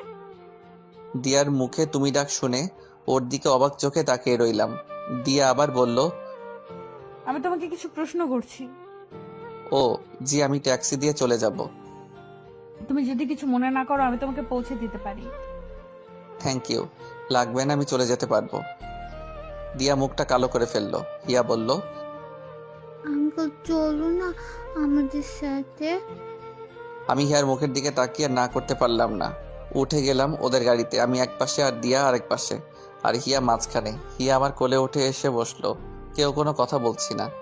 কিছুক্ষণ চুপ থাকার পর হুট করে দিয়া বলল, তোমার বউকে কি এখানে মানে মালয়েশিয়ায় সাথে করে নিয়ে এসেছো? আমি দিয়ার কথা শুনে হাসতে লাগলাম। হা হা হা, বউ হা হা। কি হলো, হাসছো কেন? আমি হাসি কিছু বলেছি? আমার কপালে বউ নাই। মানে তুমি কি সব অদ্ভুত কথা বলছো? সত্যি তো বলছি, এখানে অদ্ভুতের কি আছে? মানে তুমি এখনো বিয়ে করো নাই? না, বললাম না আমার কপালে বউ নাই। কেন বিয়ে করো নাই? তুমি জেনে কি করবে? প্লিজ বলো না, কেন বিয়ে করো নাই? আমি কিছুক্ষণ চুপ করে রইলাম।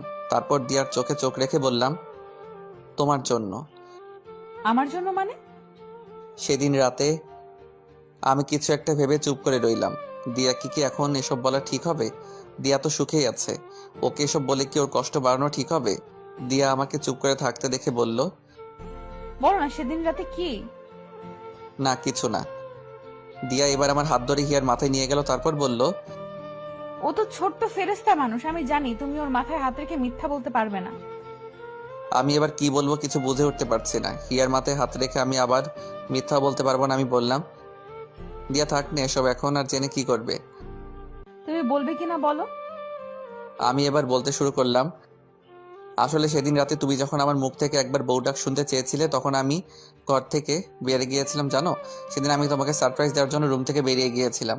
সেদিন আমি তোমাকে একবার না সারা জীবনের জন্য বউ ডাকতে চেয়েছিলাম, তোমাকে আপন করে নিতে চেয়েছিলাম, কিন্তু তোমাকে সারপ্রাইজ দেওয়ার জন্য একটা লাল টকটকে শাড়ি আর অনেক গোলাপ ফুল নিয়ে যখন বাসায় আসলাম, তখন আমি নিজেই সারপ্রাইজড হয়ে যাই।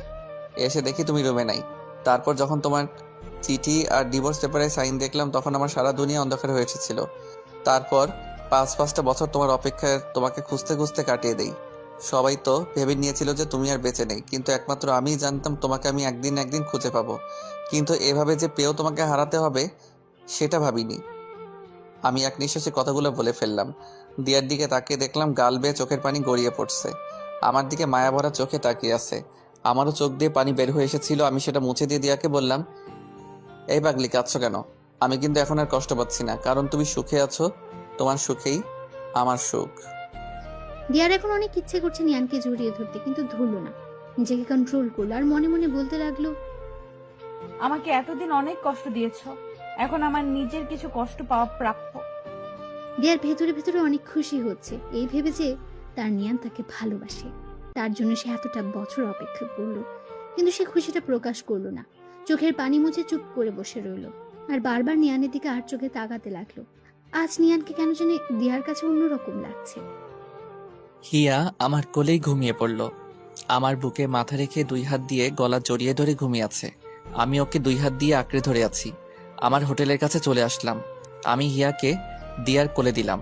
গাড়ি থেকে নেমে এসে আবার গাড়ির ভিতরে মুখ ঢুকিয়ে হিয়ার গালে চুমু দিবার জন্য মাথা এগিয়ে নিলাম। হিয়া দিয়ার কাঁধে মাথা রেখে ঘুমিয়েছিল। আমি যখন হিয়াকে চুমু খাওয়ার জন্য ঠোঁট এগিয়ে নিলাম, দিয়া ভাবলো আমি ওকে চুমু খাবো, তাই তার গাল এগিয়ে আনছিল। কিন্তু আমি হিয়ার গালে চুমু খাওয়াতে দিয়া লজ্জা পেয়ে আবার গাল পিছিয়ে নিল। আমি গাড়ি থেকে মাথা বের করে পিছন ফিরে চলে আসছিলাম। পিছন থেকে দিয়া ডাক দিল। এই যে শোনো, জি বলেন। কালকে অফিসে একটু তাড়াতাড়ি চলে যেও। জি আচ্ছা। এই বলে আমি হোটেলের ভিতর ঢুকে গেলাম। আমি ভিতরে ঢোকা পর্যন্ত দিয়া সেখানেই গাড়ি নিয়ে দাঁড়িয়ে রইল। আমি রুমে ঢুকে সবকিছু গুছিয়ে নিলাম। দিয়াকে আমার মনের কথা বলতে পেরে এখন শান্তি গছে। পরের দিন সকালে রেডি হচ্ছিলাম, হঠাৎ আমার মোবাইলটা বেজে উঠল। আম্মু ফোন দিয়েছেন। আমি ফোন রিসিভ করার পর আম্মু বললেন, কেমন আছিস রে বাবা? ভালো আম্মু, আমি আসছি, এসে তোমার সাথে কথা বলবো, এখন রাখি। কোথায় আসছিস? আম্মু আমি দেশে ফিরছি। আম্মুকে কিছু বলতে না দিয়ে আমি ফোনটা কেটে দিলাম। হ্যাঁ, আমি আজ ফিরে যাচ্ছি দেশে। সেদিন যখন ভাবছিলাম দিয়ার সামনে আর যাব না, সেদিনই আমি দেশে ফেরার জন্য টিকিট বুক করি। তাই সেদিন অফিসে যেতেও দেরি হয়েছিল। আজ এখানকার সময় দুপুর 12টায় আমার ফ্লাইট। আম্মুকে দিয়ার কথা বললাম না। দিয়া যখন সবার থেকে দূরে চলে এসে ভালো থাকতে চাইছে, তাহলে থাকুক দিয়া ওর মতো করে। আমি ওর সুখে পানি ঢালতে চাই না। আমি আজ শেষবারের মতো দিয়াকে আর ওর মেয়ে হিয়াকে দেখতে যাচ্ছি। ওর মেয়েটার মায়ায় পড়ে গেছি আমি। জিসানকে আমি আরো আগে বলে দিয়েছি অফিসে বাসে করে চলে যেতে। তারপর সবকিছু নিয়ে একটা ট্যাক্সিতে উঠলাম। অফিস থেকেই একেবারে এয়ারপোর্টে চলে যাব। আমার ট্যাক্সি আর দিয়ার কার একসাথেই এসে থামলো অফিসের সামনে। আমি ট্যাক্সি থেকে নেমে দাঁড়াতেই দেখলাম দিয়া আর হিয়া নামছে গাড়ি থেকে। আজ দিয়া একটা কালো শাড়ি পরে এসেছে। আজ অনেক সুন্দর লাগছে দিয়াকে। এত সুন্দর কেন এই মেয়েটা? আমি নিজের মাথায় নিজেই থাপ্পড় দিলাম। আমি এসব কি ভাবছি? দিয়া এখন অন্য কারো বউ। গাড়ি থেকে নেমেই হিয়া আমাকে দেখতে পেয়ে দৌড়ে এসে আমার কোলে উঠল। আমি হিয়ার গালে একটা চুমু খেলাম। মেয়েটা যে কেন আমাকে এত মায়ায় ফেলছে, আজকের পর হয়তো আমাকে না দেখতে পেয়ে অনেক মিস করবে, আর আমিও অনেক অনেক মিস করব। দিয়া আমার দিকে তাকিয়ে একটা হাসি দিল। আমি হিয়াকে কোলে নিয়ে অফিসে ঢুকে গেলাম। আমার পিছন পিছন দিয়াও ঢুকলো। আমি হিয়াকে আমার টেবিলে নিয়ে গিয়ে বসালাম। দিয়া আমাদের দিকে একবার তাকিয়ে ওর কেবিনে ঢুকে গেল। দিয়াকে দেখে মনে হচ্ছে আজ সে অনেক হ্যাপি। ভালোই হলো আজ দিয়াকে হাসি মুখে দেখেই সারা জীবনের জন্য ওর জীবন থেকে বিদায় নিতে পারবো। হিয়াকে টেবিলে বসিয়ে আমি হাঁটু গেড়ে নিচে বসলাম। আমি ওর গালে হাত দিলাম। কিছুক্ষণ তাকিয়ে রইলাম। এই মেয়েটাকে আমার এত এত মায়া লাগে কেন? আমি নিজেকে ধরে রাখতে পারলাম না। চোখ দিয়ে সাগরের বাঁধ ভাঙার মতো করে অশ্রু গড়িয়ে পড়ল। আমার বুকটা ফেটে যাচ্ছে, চিৎকার করে কাঁদতে ইচ্ছে করছে। হিয়া আমার গালে হাত দিয়ে বলল, আঙ্কেল তুমি কান্না করছো কেন? আমি হিয়ার কথায় কোনো উত্তর দিলাম না। ওর গালে একটা চুমু দিয়ে ওকে জড়িয়ে ধরলাম। তারপর বললাম, হিয়া তুমি তোমার আম্মুর কাছে যাও, আমি তোমার জন্য বাইরে থেকে অনেকগুলো চকলেট নিয়ে আসছি। আজ এই মায়াবতীকেও মিথ্যা বলতে হলো। এই বলে আমি হিয়াকে ওর আম্মুর কেবিনের সামনে দিয়ে আসলাম। কেবিনের বাইরের গ্লাস দিয়ে আমি আমার মায়াবতীটাকে শেষ একবার দেখলাম। মাথা নিচু করে অফিসের পেপারে কি যেন লিখছে। আমি আর সেখানে দাঁড়ালাম না, চলে যেতে লাগলাম। আমি যে অফিস গেট দিয়ে বেরোতে যাব, তখনই ছোট্ট দুইটা হাত আমার পা জড়িয়ে ধরলো। হিয়া, হ্যাঁ হিয়াই, পিছন থেকে আমার পা জড়িয়ে ধরলো। আমি আবার হাঁটু গেড়ে ওর সামনে বসলাম। কি হলো হিয়া মামনি? আঙ্কেল তুমি ফিরে আসবে তো? ইয়া আল্লাহ, তুমি এই পিচ্চিটাকে কেন এত মায়া দিয়ে করলে? আমার যে পিচ্চিটাকে ছেড়ে যেতে ইচ্ছে করছে না। মেয়েটাকে আমি আবার জড়িয়ে ধরলাম। আমার এখন হাউমাউ করে কান্না করতে মন চাইছে। এই মেয়েটার প্রতি আমার কিসের এত টান? কি আছে এই মেয়ের মধ্যে? আমাকে আবার মেয়েটাকে মিথ্যে বলতে হলো। আমি আসছি মামনি, এক্ষুনি আসছি। তোমার জন্য অনেকগুলো চকলেট নিয়ে আসছি। তাহলে তুমি কান্না করছো কেন? তোমাকে চকলেট আনতে হবে না আঙ্কেল, আমার চকলেট লাগবে না, তুমি যেও না। বলে আবার আমার গলা জড়িয়ে ধরলো। আমার চোখ দিয়ে অনর্গল বৃষ্টি ঝরেই যাচ্ছে, কিন্তু কোনো আওয়াজ করতে পারছি না। পৃথিবীর সবচেয়ে কষ্টের কান্নাই হলো নীরব কান্না। এই কান্নায় বুক ফাটে ঠিকই, কিন্তু মুখ ফাটে না। এখন সেই পরিস্থিতিতেই আমি আছি।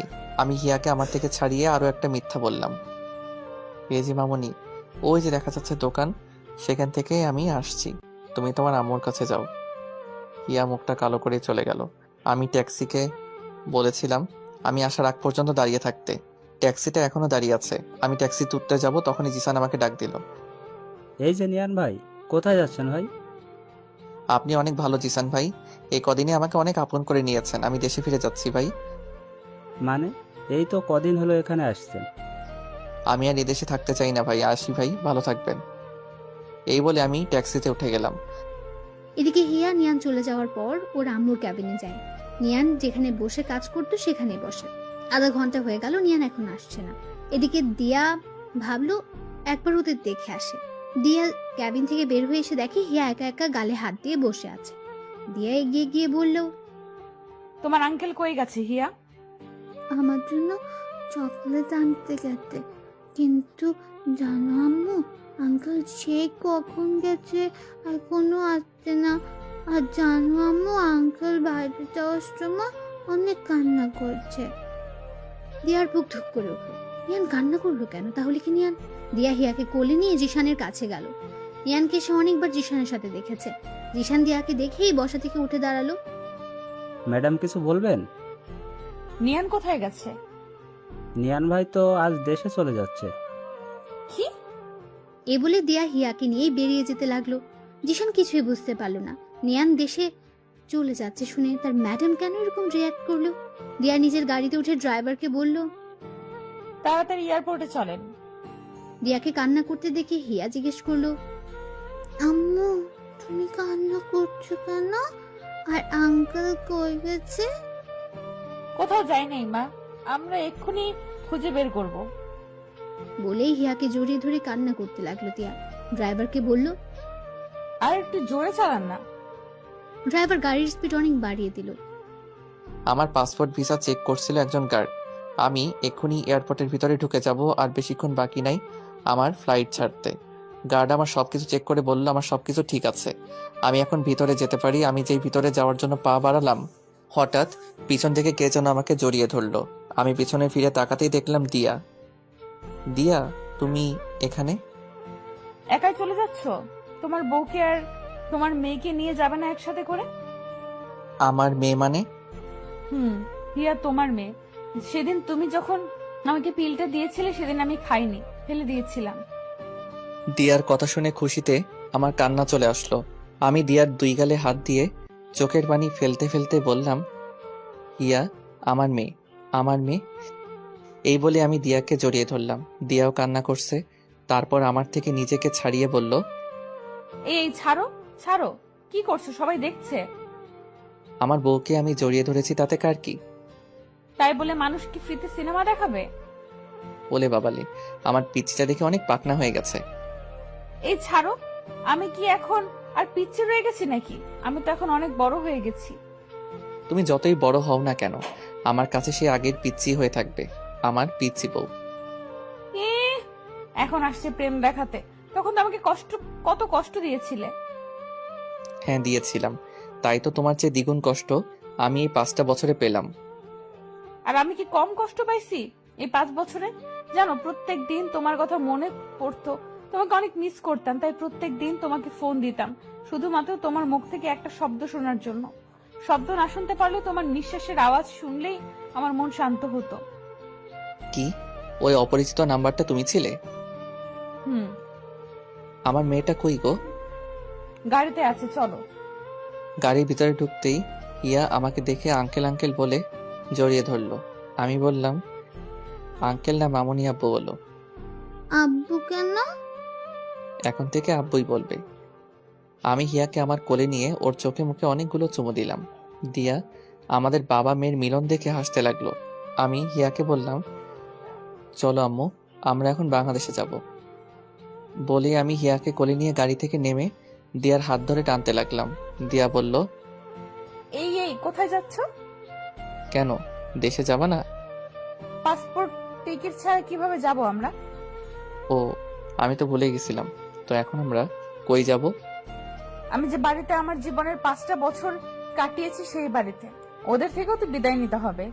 ওদের কাছে যে আমি ঋণী, ওরা আমাকে যে নতুন জীবন দিয়েছিল। তারপর আমরা আরিয়ান চৌধুরীর বাড়িতে চলে আসি। আরিয়ান চৌধুরী ও তার মা আমাকে দেখে আমার দিকে অবাক চোখে তাকিয়ে আছেন। আরিয়ান চৌধুরী আমাকে প্রশ্ন করলো, আপনি এখানে? হয়তো আমাকে আগে ফুটেতে দেখেছে, তাই প্রথম দেখাতেই চিনে ফেললো। তারপর দিয়া ওদের সবকিছু বুঝিয়ে বলল। আরিয়ান চৌধুরী দিয়ার কথা শুনে মুখটা মলিন করে কিছুক্ষণ দাঁড়িয়ে রইল। তারপর আমাদের বলল, আচ্ছা, তাহলে আজ না হয় তোমরা এখানে থাকো। এর ভিতরে আমি দিয়া আর হিয়ার পাসপোর্ট টিকিটের ব্যবস্থা করে ফেলছি। এই বলেই আরিয়ান চৌধুরী আর সেখানে দাঁড়ালো না, চলে গেল বাইরে। আরিয়ানের আম্মুর মুখের দিকে তাকিয়ে দেখলাম ওনার চোখে পানি। হয়তো দিয়া আর হিয়ার চলে যাওয়ার কথা শুনে অনেক কষ্ট পেয়েছেন। উনি অনেক কষ্ট করে বললেন, দিয়া, তোর স্বামীকে নিয়ে রুমে গিয়ে ফ্রেশ হয়ে আয় মা, আমি তোদের জন্য খাবার রেডি করছি। চলো রুমে চলো। দিয়া আমাকে একটা রুমে নিয়ে আসলো। জিনিসপত্র দেখে মনে হচ্ছে এটা দিয়ারই রুম ছিল এতদিন। দিয়া নিজের আলমারি থেকে একটা টাওয়েল বের করে আমার হাতে দিল, বলল, যাও ওইদিকে ওয়াশরুম, গোসল করে ফ্রেশ হয়ে আসো। আচ্ছা। দিয়া একটা কথা বলি। এভাবে জিজ্ঞেস করছো যেন অন্য কারো বউয়ের সাথে কথা বলছো। তোমার যা মন চায় তাই করো, জিজ্ঞেস করার কি আছে? আরিয়ান চৌধুরীর আম্মুকে দেখলাম তুমি চলে যাচ্ছ, সেই কথা শুনে চোখ দিয়ে পানি বের হয়ে আসছে। ওনাদের মতো কোনো মানুষ হয় না। যখন আমি তোমাকে ছেড়ে চলে আসি, তারপর আমি অনেক ভেঙে পড়ি। প্রত্যেকটা দিন তোমার জন্য কান্না করতাম, ঠিকমতো খাওয়া দাওয়া করতাম না। তারপর উনি আমাকে নতুন করে বাঁচতে শিখিয়েছিলেন। আমাকে প্রত্যেকটা দিন নিজের হাতে খাইয়ে দিতেন। আমাকে যেভাবে উনি আদর করতেন সেভাবে হয়তো উনি নিজের মেয়েকেও আদর করেন নাই। আমি আমার এক মাকে ফেলে আসলে কি হবে, এখানে এসে আরেক মা পেলাম। বলেই দিয়া কান্না করতে লাগলো। আমি দিয়ার মাথা আমার বুকে ঠেকিয়ে সান্ত্বনা দিতে লাগলাম। হঠাৎ হিয়া রুমে এসে আমাদের দেখে বলল, তোমরা কি করছো? তোমার আম্মুকে আদর করছিলাম মামুনি। না, তুমি আম্মুকে আদর করবে না। কেন? তুমি শুধু আমাকে আদর করবে, আর কাউকে না। দেখেছো তোমার মেয়ে কি হিংসুক? এখন থেকে আমাকে তোমার থেকে কত দূরে ঠেলে দিচ্ছে। আমি দিয়ার কথা শুনে হাসতে লাগলাম। এভাবে দিয়া আর হিয়ার সাথে খুনসুরিতে কেটে গেল সারাটা দিন। রাতে খাবার খেয়ে রুমে আসলাম ঘুমাতে। এখানে দিয়ার আজকে লাস্ট রাত। কালকে আমরা চলে যাব দেশে। হিয়া অনেক আগে ঘুমিয়ে গেছে। এই এই, তুমি আমার দিকে এভাবে আগাচ্ছ কেন? আমার পিচ্চি বউটাকে একটু আদর করব। এই না না, সরো, আমি কিন্তু চিল্লাবো। চিল্লাও, কেউ আসবে না। তুমি চিল্লালে আজ কেউ আসবে না, উল্টা ওরা আরো অন্য কিছু ভাববে। প্লিজ সরে যাও। আমি তোমার সাথে সবকিছু নতুন করে শুরু করতে চাই। আমরা আবার নতুন করে বিয়ে করব, আবার নতুন করে বাসর করব। প্লিজ আজ না, প্লিজ আজ একটু শান্তিতে ঘুমিয়ে পড়ো। শিয়ালের সামনে মোরগ রেখে বলছে শান্তিতে ঘুমাতে। বলে আমি অন্যদিকে মুখ করে বসে রইলাম। আমার কথা শুনে দিয়া হাসতে লাগলো। তুমি এত দুষ্টু কেন? বলে দিয়া আমার কাঁধে হাত রেখে পেছন থেকে আমাকে 2 হাত দিয়ে জড়িয়ে ধরলো। আচ্ছা, একটা কাজ করতে পারো। কি? আমাকে একটা কিস করতে পারো, কিন্তু কিস করার পর অন্য কিছু করার ধান্দা কইরো না কিন্তু। লাগবে না আমার কিস। তোমার না লাগলেও আমার লাগবে। বলে আমাকে ধাক্কা দিয়ে বিছানাতে ফেলে আমার উপরে উঠে এসে আমার ঠোঁটে ঠোঁট মিশিয়ে দিল। অনেকক্ষণ পর আমার ঠোঁট ছাড়লো। আমি অনেক জোরে জোরে শ্বাস নিতে লাগলাম। দিয়াও আমার মতো হাঁপাতে লাগলো। আমি বললাম, ও মাই গড, আরেকটু হলে তো আমি মরেই যেতাম। রাক্ষসী একটা। আমার ঠোঁট কি খাওয়ার জিনিস নাকি যেভাবে চুমু খেতে হবে? ইস, আবার ঠোঁটে কামড়ও দিছে। রাক্ষসী একটা। কি বললে? আমি রাক্ষসী? আর দেখি কোথায় লেগেছে। বলেই আমার ঠোঁটে হাত দিল, বলল, কই, কিছু হয় নাই তো। হয় নাই মানে? এই যে রক্ত বের হচ্ছে, দেখতে পারছো না? দিয়া এবার আরো জোরে জোরে হাসছে। এই পিচ্চি শয়তান্নি, আমার রক্ত বের হচ্ছে আর তুমি হাসছো? আরে পাগল, এগুলো রক্ত না, আমার লিপস্টিক। কি? তুমি আমাকে লিপস্টিক খাওয়াইছো? এখন যদি আমার পেট খারাপ করে? কিচ্ছু হবে না, এখন থেকে লিপস্টিক খেয়ে অভ্যাস করো। ভবিষ্যতে তো আরো অনেক খেতে হবে। এবার ঘুমাও। দাঁড়াও, আম্মুকে একটা ফোন দিয়ে নেই। আর তুমি একটা কথা বইলো না, চুপ করে থাকো। আমি ওদের সারপ্রাইজ দিতে চাই। ফোন দেওয়ার সাথে সাথেই আম্মু রিসিভ করলেন। কি রে, তুই কখন আসবি? আমি সেই কখন থেকে তোর অপেক্ষা করে বসে আছি। আম্মু, আমি আজ আসবো না, কাল আসছি। কি হয়েছে রে, আজ আসবি না কেন? আম্মু, কাল এসে সব বলছি। আর শোনো, চাচা চাচিকে ফোন দিয়ে কালকে আমাদের বাসায় আসতে বলো। আচ্ছা। এখন রাখছি। আমার কথা বললে না কেন? কালকে ওদের সবাইকে সারপ্রাইজ দিব। তোমাকে হঠাৎ দেখে সবাই চমকে উঠবে আমি জানি। আচ্ছা এখন ঘুমিয়ে পড়ো। হুম। আমি আমার বালিশে মাথা রাখতেই দিয়া আমার বুকে শুয়ে পড়লো। কি হলো? তুমি তোমার বালিশে ঘুমাও। আমার বালিশ নাই। আমার বুকে আবার মাথা রাখলো। আমি দিয়ার কাণ্ড দেখে হাসতে লাগলাম। পাগলি একটা। তোমার পাগলি। দিয়া কিছুক্ষণ চুপ করে থাকার পর আবার বলল, জানো আজ কতদিন পর আমি শান্তিতে ঘুমাতে পারবো। পাগলি ঘুমাও। বলি আমি দিয়াকে 2 হাত দিয়ে শক্ত করে বুকে মিশিয়ে নিলাম। পরের দিন সকালে সবার থেকে বিদায় নিয়ে চলে আসলাম এয়ারপোর্টে। আরিয়ান চৌধুরীর বাড়ি থেকে আসার সময় আরিয়ানের মা আর দিয়া অনেক কান্না করছে। বিমানে বসে আছি। হিয়া আমার কোলে ঘুমিয়ে আর দিয়া আমার কাঁধে মাথা রেখে ঘুমিয়ে আছে। বিমান বাংলাদেশে এসে ল্যান্ড করলো। আমি দিয়াকে ডাকলাম, এই দিয়া, দিয়া ওঠো, আমরা চলে এসেছি দেশে। দিয়া চোখ মুছতে মুছতে আমার দিকে তাকিয়ে অপরাধীর ভঙ্গিতে বলল, সরি, তুমি হয়তো সারা রাস্তা একা একা বোর হয়েছো। আমার যে কখন ঘুম লেগেছিল বুঝতেই পারিনি। এয়ারপোর্ট থেকে বের হতেই দিয়া জোরে একটা নিঃশ্বাস নিল। দিয়া বলল, কতদিন পর আমার দেশের সেই চিরচেনা গন্ধটা পেলাম, মনটাই ফ্রেশ হয়ে গেল। এখন চলো। দিয়া আর হিয়াকে নিয়ে একটা ট্যাক্সিতে উঠলাম। হিয়ার এখনো ঘুম ভাঙে নাই, এখনো আমার কোলেই ঘুমিয়ে আছে। আমাদের বাড়ির পাশে আসতে আমি দিয়ার হাতে একটা বোরকা ধরিয়ে দিয়ে বললাম, এটা পরে নাও। বোরকা কেন? পরো না, এত প্রশ্ন করছো কেন? দিয়া আর কিছু না বলে বোরকা পরে নিল। দিয়ার চোখ দুইটা ছাড়া এখন আর কিচ্ছু দেখা যাচ্ছে না। হিয়াও জেগে উঠেছে। আমি হিয়াকে কোলে নিয়ে আমাদের ঘরের বেল বাজালাম। আম্মু এসে দরজা খুললেন। নিয়ান বাবা, তুই? বোরকা পরা দিয়াকে আর আমার কোলে হিয়াকে দেখে আটকে গেলেন। আবার বললেন, কি রে, ওরা কারা?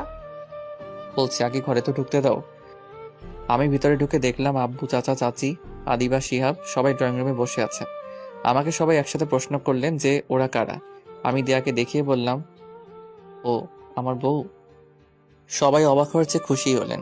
আব্বু বললেন, নিয়ান, তুই শেষ পর্যন্ত বিয়ে করলি, এবার আমি শান্তি পেলাম।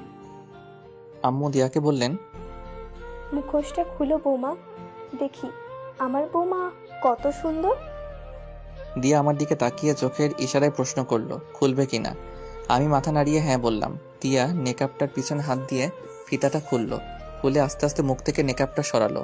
নেকআপটা মুখ থেকে সরাইতেই সবাই চোখ বড় বড় করে দিয়ার দিকে তাকিয়ে আছে।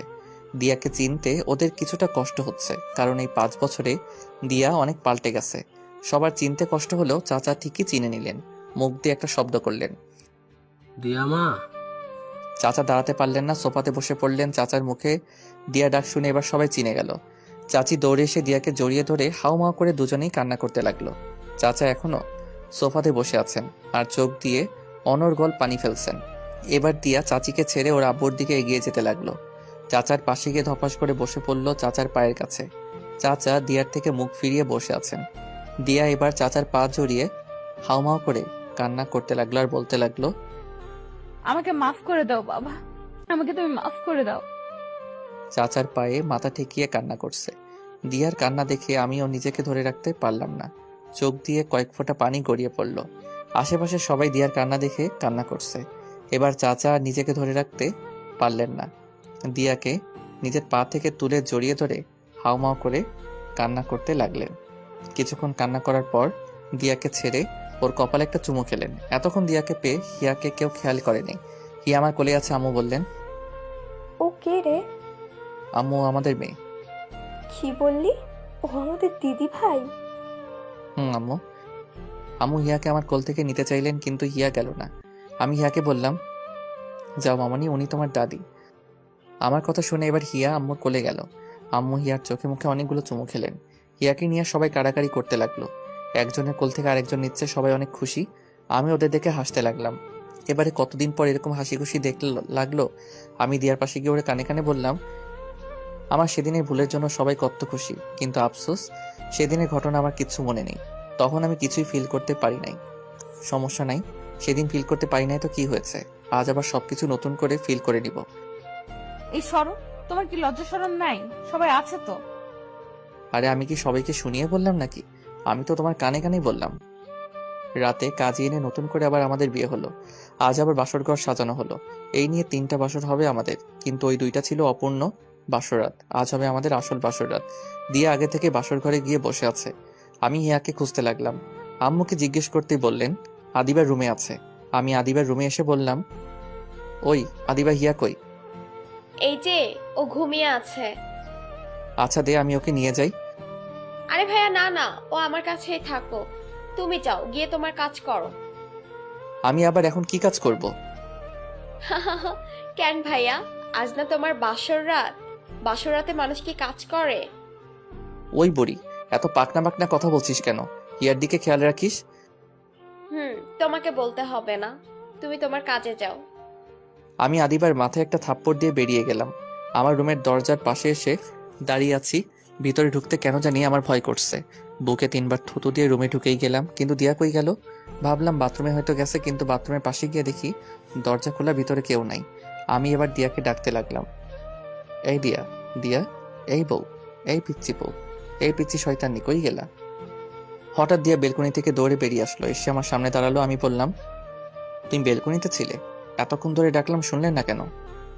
তোমার মুখে পিচ্ছি শয়তানের ডাক্তার শুনতে চেয়েছিলাম, তাই চুপ করেছিলাম। ওরে আমার পিচ্ছি শয়তানি রে বলে দিয়াকে পাজাগুলো করে কোলে নিলাম। আমি বললাম, ওরে বাবারে, তুমি এত ভারী হয়েছো কি করে? দিয়াকে কোলে নিয়ে বিছানাতে নামিয়ে হাত নাড়াতে নাড়াতে বললাম, আমার হাত 2টা গেল। এত মোটু কেন তুমি? উফ। কি বললা? আমি মোটু? তুমি মোটু, তোমার বাপ মোটু, তোমার 14 গোষ্ঠী মোটু। তুমিও তো আমার 14 গোষ্ঠীর মধ্যে একজন। সরো এখান থেকে, তোমার সাথে আমার কথা নাই। বলে আমার থেকে মুখ ঘুরিয়ে বসে রইল। আমি দিয়াকে আমার দিকে ঘুরিয়ে ওর গাল টিপে বললাম, ওলে বাবালে, আমার পিচ্ছি বোটা রাগ করছে। আচ্ছা সরি, ওই দেখো কান ধরছি। 1 2 3। হয়েছে, আর কান ধরতে হবে না, ওঠো। আচ্ছা দিয়া, সেদিন রাতে আমাদের মধ্যে কি কি হয়েছিল গো? আমার তো কিছুই মনে নেই, শুধু এটাই মনে আছে যখন আমি দিয়ে আমার মুখে হাত দিয়ে আমার মুখ আটকে দিল আর বলল, চুপ করো, তোমার মুখে কিচ্ছু আটকায় না। না আটকায় না, তোমার সামনে আমার কোনো কথাই আটকায় না। আমার একটা তোমার মতো কিউট বাবু লাগবে। তো আমি কি করতে পারি? কি করবে মানে? তুমি জানো না কি করবে? না, আমি তো জানি না কি করব, তুমি বলে দাও কি করতে হবে। যাও, খবিশ কোথাকার, আমি বলতে পারবো না। তাহলে আমিও কিছু করতে পারবো না। তোমাকে কিছু করতে হবে না, আমিই করছি। বলে আমাকে ধাক্কা দিয়ে বিছানাতে ফেলে দিল। আমি বললাম, দাঁড়াও দাঁড়াও, তোমার কিছু বলতে না দিল না, ঠোঁটে ঠোঁট মিশিয়ে দিল। আমি ওকে ছাড়িয়ে বললাম, শিট, আজকেও লিপস্টিক খাইয়ে ছাড়লে? আমি এক হাত দিয়ে আমার ঠোঁট আর এক হাত দিয়ে আমার টি-শার্টের মাথা দিয়ে দিয়ার ঠোঁট মুছে এবার দিয়া আমি ধাক্কা দিয়ে বিছানাতে ফেললাম। ওর ঠোঁটে আমার ঠোঁট মিশিয়ে দিলাম, ওর ঠোঁট ছেড়ে এবার থুতনিতে চুমু খেলাম। এবার চোখে গলায় ঘাড়ে চুমোতে চুমোতে ভরিয়ে দিলাম। আজ আমার প্রতিটা স্পর্শে দিয়া কেঁপে কেঁপে উঠছে। এইভাবে আমরা দুজনের ভালোবাসা মিশে হারিয়ে গেলাম অতল সমুদ্রে। যে সমুদ্রে যেতে হলে লাগবে প্রচুর ভালোবাসার সাথে ভালোবাসার মানুষ। রাতে হঠাৎ আমার ঘুম ভেঙে গেল। পাশে হাত দিয়ে দেখি দিয়া নাই। মেয়েটা গেল কই? আমি একটা 3/4 পরে টি-শার্টটা খুঁজতে লাগলাম।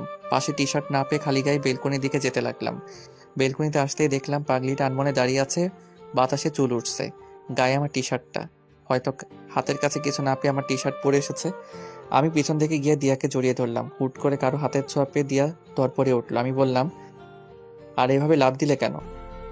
ও তুমি হুট করে এভাবে জড়িয়ে ধরলে তো ভয় পাবোই। এতটা তো আর পিচ্ছি শয়তানিটা এখানে কেন? আজ আমার জীবনের সবচেয়ে সুখের রাত। এই রাত আমি ঘুমিয়ে কাটাতে চাই না। তাহলে আমাকে ডাকলে না কেন? তুমি অনেক সুন্দর করে ঘুমাচ্ছিলে, তাই ডাকতে ইচ্ছে করে নাই। চলো তাহলে এই সুখের রাতে সুখ ভরিয়ে দেই। এই বলে আমি দিয়াকে কোলে নিয়ে বিছানায় আসলাম। আবার হারিয়ে গেলাম সুখের রাজ্যে।